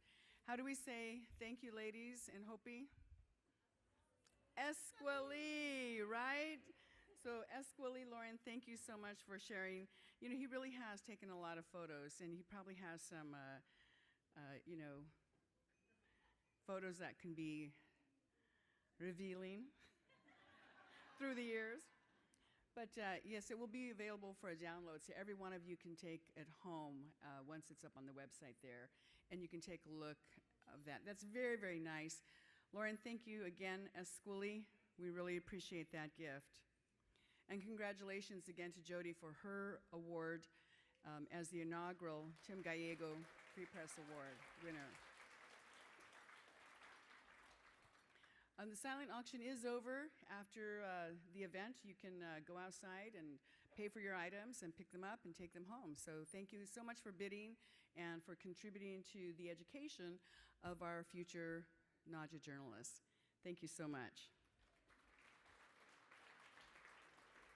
Our next award is named for Elias Boudinot, and it is a Free Press Award that recognizes a news organization that has shown dedication and commitment to upholding freedom of the press, information, and transparency in Indigenous communities. Up next to present the 2023 NAJA Elias Boudinot Free Press Award is Karen Poulet. Karen?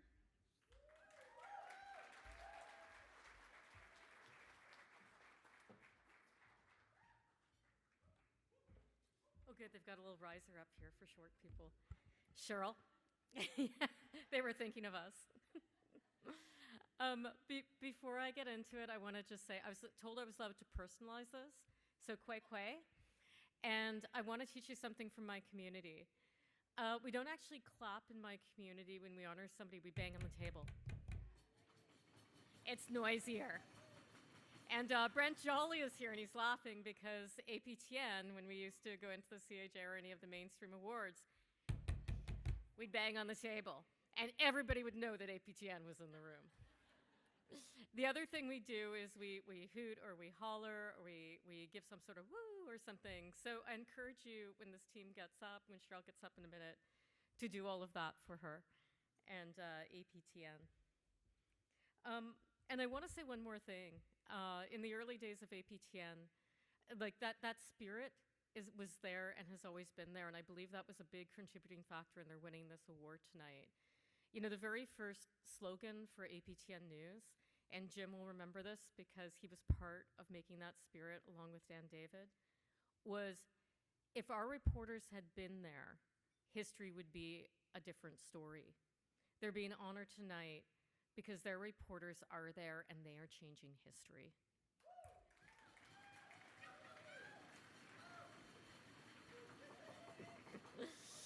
So it is absolutely my honor to present this award on behalf of NAJA, which is now IJA. Now, APTN is the second outlet to win this award for the second time. They were selected for their ongoing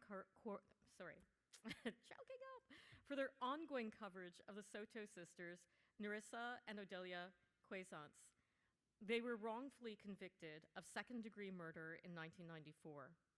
They were approved for a ministerial review in July 2022, and shortly afterwards, their lawyer applied for bail. A bail hearing was held for them in November 2022, during which the Saskatchewan Crown prosecutors requested a publication ban. APTN and their lawyer fought that publication ban, saying that media has a crucial role. The media plays a crucial role in cases of wrongful conviction. Justice Donnelly agreed and denied the publication ban, saying that APTN News was the genesis of the story that led to the nationwide coverage. APTN was also the 2019 recipient of this same award for their response to the Indigenous-led occupation of Muskrat Falls. So congratulations, APTN, for winning the Elias Boudinot Free Press Award. Please come up and accept the award. Cheryl McKenzie, Executive Director of APTN.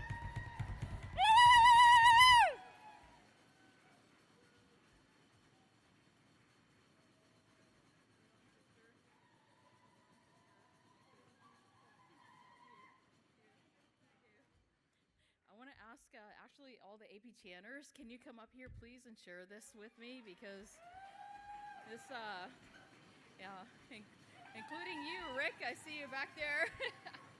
If you come up on the stage, come up here. I want everybody to see you, because there's our newsroom could not function with everybody pulling together to do the work. Yes, I want to see everybody here. Yeah, thank you. Come on up. These are all the current APTN people in the room, and there's lots of former APTN people in the room, and it just really makes me proud to work with everybody every day. And like I said before, I find my strength in their work. Absolutely. And Jim Compton, absolutely, who's helped us launch our network and our newsroom and brought it into being. And just like to thank you very much to my colleagues with APTN News. Yes.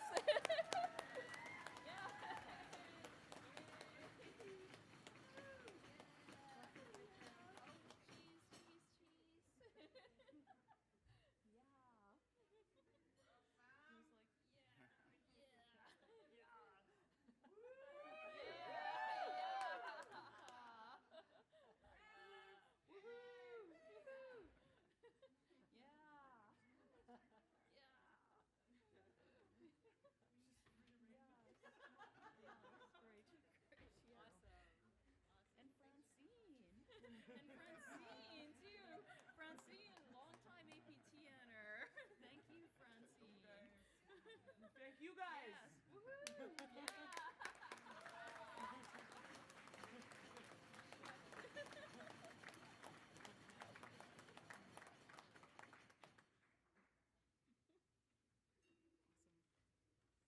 Miigwech NAJA. Oh, Aja, Ija.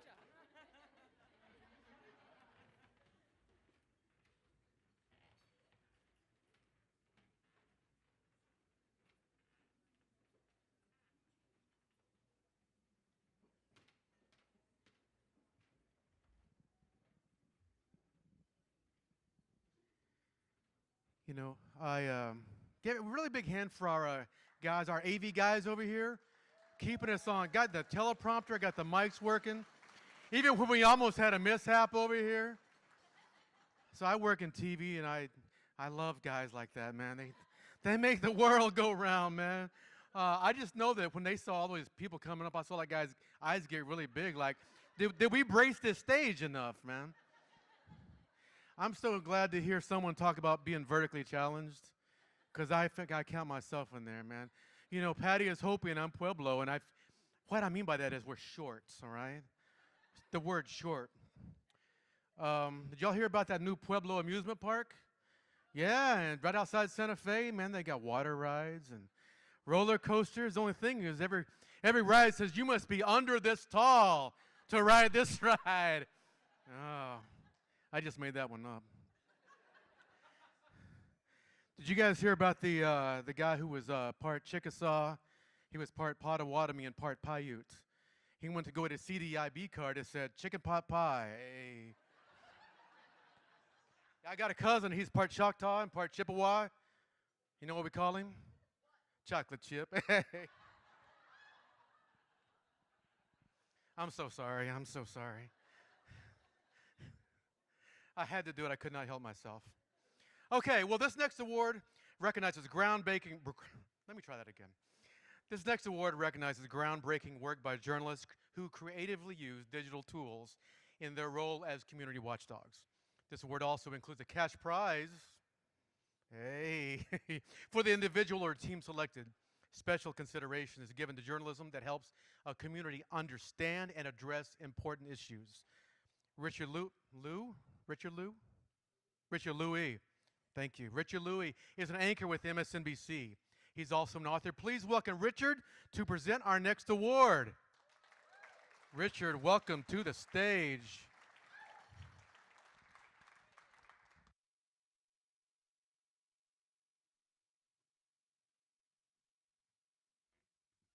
Okay, I'll use the riser. Why not?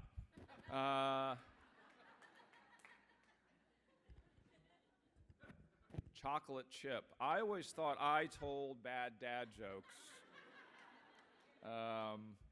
You and I have to go on the road, baby. We do. We'll get the most charity laughs that has ever been seen. You know, I got to say, this is only my second NAJA, but I want to thank everybody here for sharing your cries and your laughs with all of us. It's such an important convention. And though I'm here as a representative of NBCU, along with Alyssa and the rest of Table 21, I did not tell them to make noise. Along with Table 21,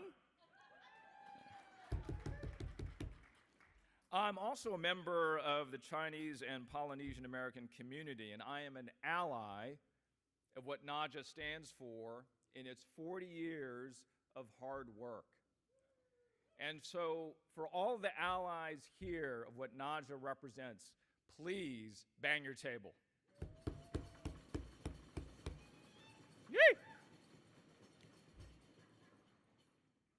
Yes, NAJA, eskuli for your generosity. Yes. Now, the 2023 Major Awards Committee selected a colleague of ours, Graham Lee Brewer.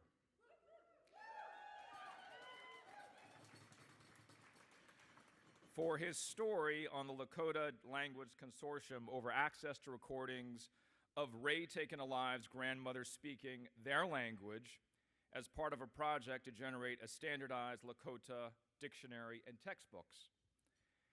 As many of you are familiar with, Taken Alive asked for the recordings after she died from COVID-19 in 2020 and learned that the consortium had unrestricted permission to copyright and publish them according to the agreement that she signed.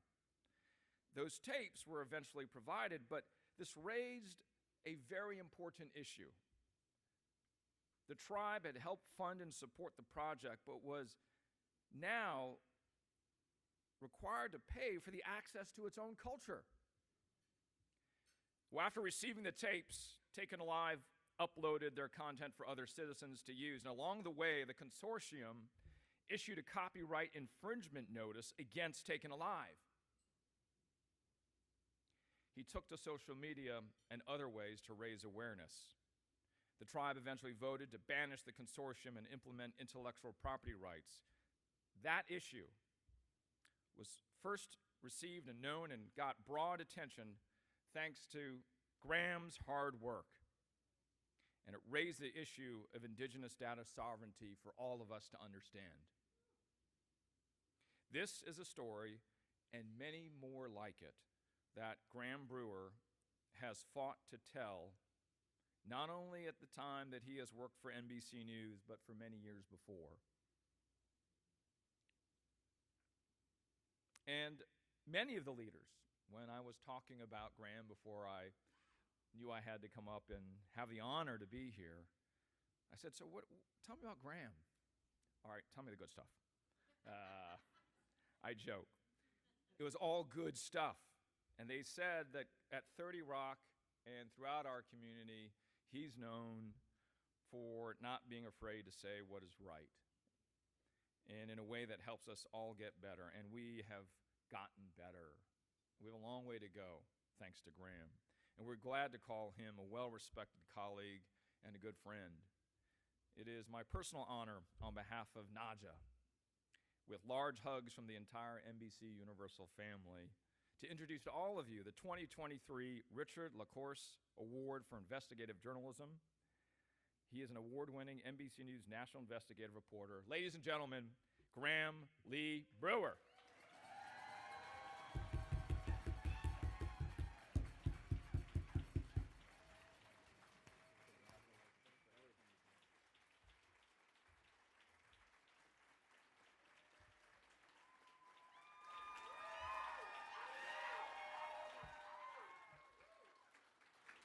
Thank you guys so much.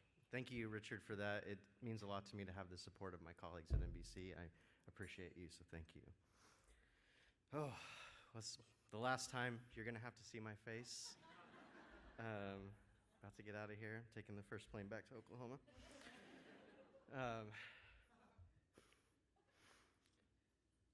Our languages are so important, and not just because they're a part of our identities or because they inform our sense of nationhood, but because they tell us in their own words how our ancestors interpreted the world around them and how they saw themselves in relation to it. But just like our ceremonies and traditions and stories, our languages have also been the subject of extraction and appropriation. And because of that, they need to be protected. One of the hurdles we have as Indigenous journalists is explaining the stakes to readers outside of our communities. And that was certainly true with this investigation. But working on this story, I learned that there were many people within Indigenous communities who didn't understand the stakes themselves. The American laws that tribal nations and Indigenous communities must live within today were never designed to protect our languages. And unfortunately, what I found working on this piece was there were many people, whether they were first language speakers, elders, and sometimes even tribal leaders themselves, who had little experience dealing with intellectual property law and were therefore vulnerable. What may seem like a helping hand to some Indigenous communities can often have strings attached that create avenues for extraction and that, although potentially harmful, are perfectly legal. That's a dynamic we've seen play out all too often in our communities. And as one Indigenous IP attorney told me for the story, data is the new oil. My hope with this investigation is that it sheds light on what will undoubtedly be a fundamental part of how we teach and protect our languages in this digital world we live in today. And I hope the story of the Lakota people trying to preserve their language for future generations is instructive for Indigenous communities across the continent who may someday find themselves relying on an outside force to strengthen and preserve their language. I want to say wado, thank you to the Lakota people who trusted me with their story, and to the Indigenous peoples across the country who contributed to my investigation by sharing their knowledge and experiences with me. I could not have done this story without them, because just like their language, that story belongs to them. Thank you.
I'm out of dad jokes.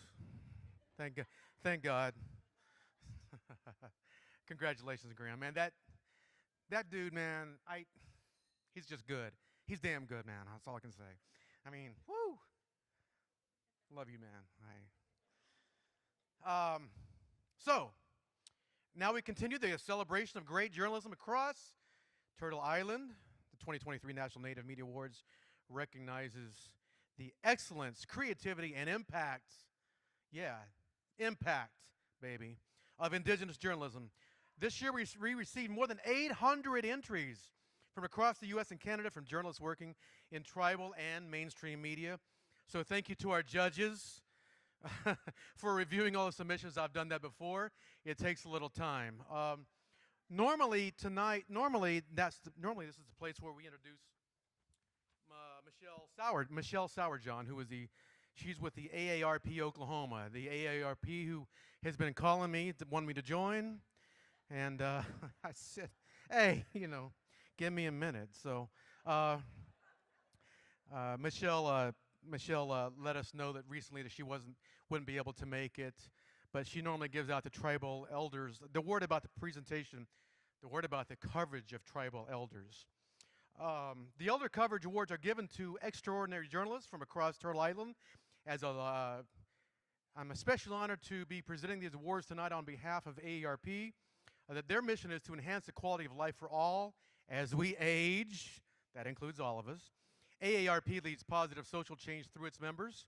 Their vision is a society in which everyone ages with dignity and purpose, in which AARP helps people to fulfill their goals and dreams.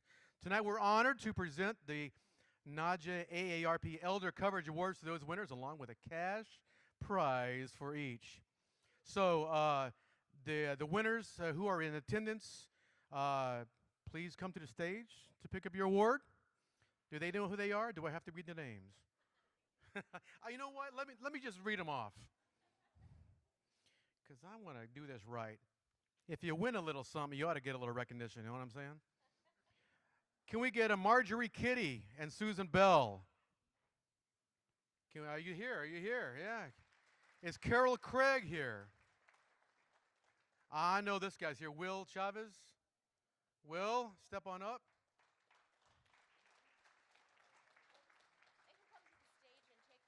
You can, yeah, hurry. Oh, wait a minute, Francine Compton. Ho, ho, ho. Kelsey Kilana. And I did see Jocelyn Estes. I saw Jocelyn a minute ago.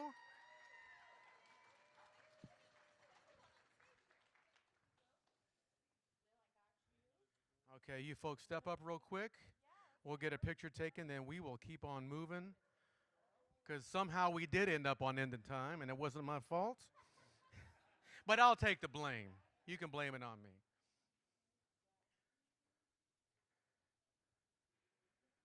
Oh, while we're waiting, I want to throw some Choctaw at you. How to say thank you in Choctaw. Here's another. It's Ya, Ko, Ki. Yako Ki.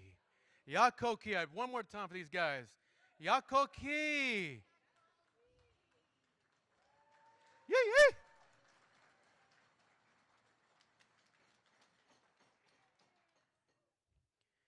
Where's Patty? She told me she had some breaking news. Where did?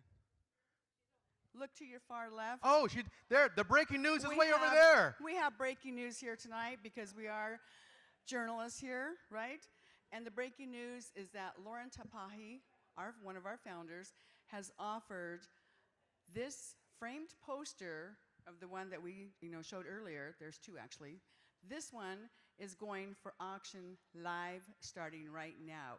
And my lovely assistant here, I can lower it so we can see your face. This is Andre Morisseau, a former NAJA board member. Woo! Love you.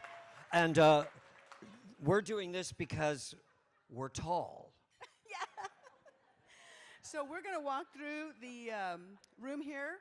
And where did Darren go now? I lost you, Darren. So you're going to look out for the bids, and we are going to start this out at $10. So you're going to. You know what we need? We need like one of those Darren. guys, a spotter guys who says, "Hup, hup." Well, that's you. Oh, So okay. Andre, let's start in the back. And let's show people. Do we have any bids? Raise your hand. come We're on, only somebody. starting at 10. Come on, somebody. $10 right Over there. here. $10. Elias, Who's next Elias. one? Over here. How much? $20 right there. We're going Hip. up to 10. $30. Who else do we 30, have? 30. $40 over there. 30, $40. 30. Who Do we hear else do 30? we I have? can't do it. One Wave of those it, guys will go, Andre. blah, Wave blah, blah. it. Work it, man. We How got about 30 these back guys? here. We got 30 Big back money here. At, oh, look. Tristan Otto's Now we got 30. here. Somebody got 40. Big We got 40. money, Big money. 40 right here. We got 40 over here. $40? 50. Okay, Now who we're else looking do for we 50. have? 50 How much over money? here. $50. 50 over here. $60. 60 over here. Woo! Right on. Come on, 60 bucks. somebody. Big money. We got Where's 70? the big money We got over 70. here? $70. 70 over there. Who else do we have? Do we have Wave 80? it, Oh, Andre, yeah. wave Look at it. We got 80. Show $80. You wanna keep going to 90? $90. We got 90. $90. Come on. Anybody Naja got people. a cool 100? Come on, journalists. Anybody got a C note? I have a C note over there. $100. Okay, who's going to beat Brian Pollard? Who wants to do 125? 120. 125. 130. 130. 140? Who else? 140. 140. 140. You got 150? Right on. Framed poster. 150. How much? Oh, I thought you were holding up your hand. Who else do we have here? Who else? How much? What do we have? 140? 160. 160. Come on, big money, big money. Anybody Dig got in your 170? pockets right here. Ooh, looks like big money right We're here. talking 170. Looking for 170. Looking for What do we have? 170. And we're at 170? Looking for 170. New York Times. Where's the New York Times? Going I'm once. gonna be calling out the companies. Who else? Oh, wait, we 180, got 180, 170. Wait, 180, New we York got 180 Times. back there. She got One- 180 back there. Oh, 190. 190 back Who's here. got 190? Who's got what? We got 190. 190 still? Woo! What? 200. Cool $200. Good Lord. $200. Who wants? Where's Taryn? We got two. 220. How much? 250. Oh Lord, we got 250. 250. Brian 250. Pollard. 250. Brian 250. Pollard. What you got in your 250. Now we're pockets, looking for Brian? 260. We're There's looking no for layaway, by the 260? way. Are you kidding me? 250. I don't know. You want to call it? Where's the New York Times? 260. $260. $260 for the frame poster of 260. NAJA founders, NAJA members. 260. 260. How much is over We're here? looking for.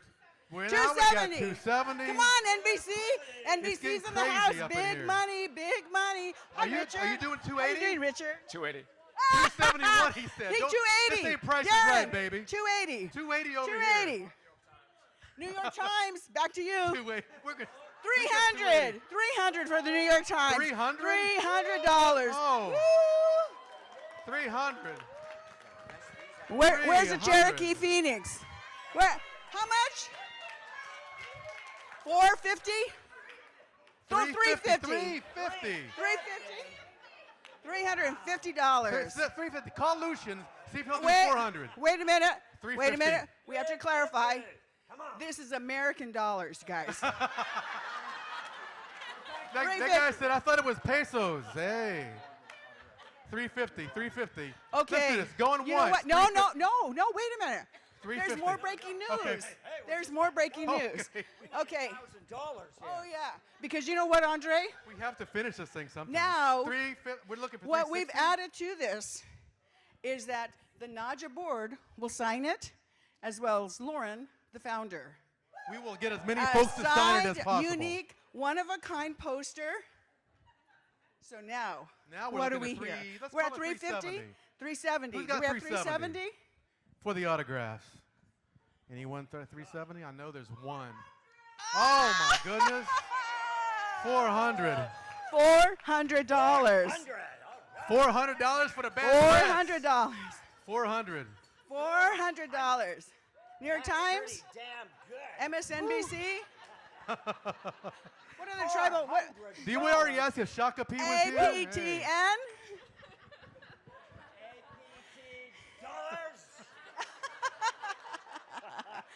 Big money. Are we? There you go. No, I said CBC, C for cash. See, oh yeah. Who do we have? Mr. We're sitting at Politico's 400. in the No, house. are there 400? Is that where we are? Great. How are you? Wonderful. What? What's that? Sacred Forest, she said. In a good way like that. 400, 400, 400, 400. 400. Anyone want to do 410? Okay, Andre's going to work this side of the Anyone room. want to do 410? We got Don't say $400. 401. 400? Four?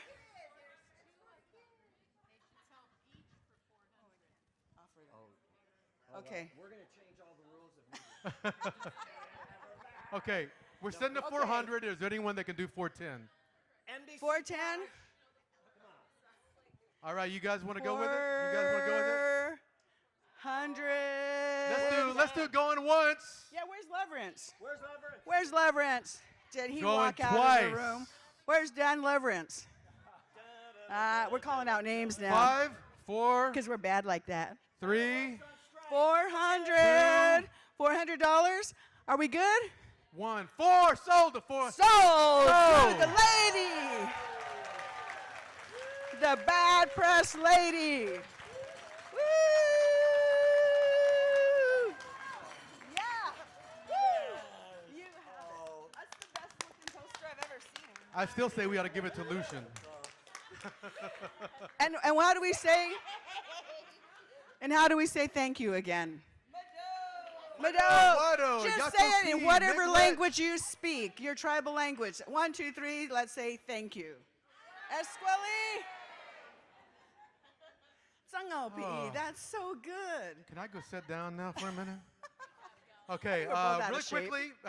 Really quickly, yeah, right. Okay. You take it away, Jay. Here it is. It's time to recognize the 2023 National Native Media Awards Division winners. Winners, you may pick up your plaques at the awards tables following the conclusion of this program, which may or may not happen anytime soon. And don't forget to take photos with your awards at the logo walls, and the 360 photo booth is still set up, I believe. It's really cool. You got to see mine. Hey, it does a good job of making you look good. So we have a cool little scroll, and you got to look really quickly because it moves, because we got a whole bunch of winners. So we'll let you take a look at that. Everybody, have yourself a drink, because I think we all need a break right now. So we'll roll the scroll and look for your name. And if you feel like clapping or beating the table, or if you feel like going, yeah, yeah, then go for it.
Hey, you can keep that.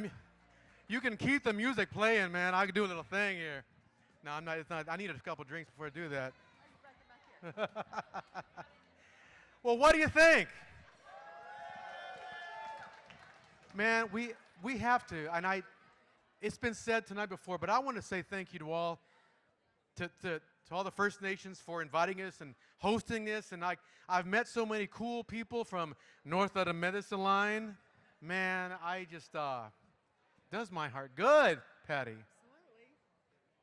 Absolutely. So we just want to say thank you so much to NAJA, the Board of Directors, for allowing us to be your MCs for tonight. Thank you. It's always a great honor to share this night and our awards with everybody here. And we want to thank all the staff who put this conference together, the planning committee who put it together. You know, it's months and months and months of work. It's not easy, we know that. Yeah. So we just want to say esquili. Remember that word? Kwa. Yakoke, ha-ho! Esquili. For all your hard work, all the volunteers who helped out, all the people who worked behind the scenes, our AV people, these guys are ace #1 back here. Really appreciate all of your hard work and coming together. And we want to wish each one of you a safe journey home. And in Hopi we say, Umapas Ningwu. And that doesn't mean just take care or be safe in your travels. It literally translates to make good decisions while you're traveling so you get there safely because people care about you. So Umapas Ningwu as you all go home from the conference. Thank you so much. It's Esquili. You saw Nadia. Where's Nadia? Where's Nadia? Our official photog. Where'd she go? She's probably taking pics out there. You've seen her running around all week. She has put together a cool slideshow, just photos from the whole conference. Can we go ahead and start that slideshow right now? Yes, as we leave tonight, you can enjoy the photos. Nadia Kwanin Benz from Redworks Photography. We want to thank her for her work, and here are her images. And we know he said you'd never see him again, but we'll bring it back one more time. Graham Brewer. Our president, Mr. Gramley Brewer. You can't leave that easily, bud. Thank you. Sorry I lied to you, good people. You have to put up with me one more time. Do we have, where's that last page? The next page. It's not up on the, okay, here we go. Thanks again for joining us for our organization's 40th anniversary here in Winnipeg, Canada. We hope you all had a productive and invigorating week, and we look forward to welcoming you to celebrate our 38th annual conference next year in Oklahoma City, July 24th to July 29th. So we'll see you there. Donedagahi.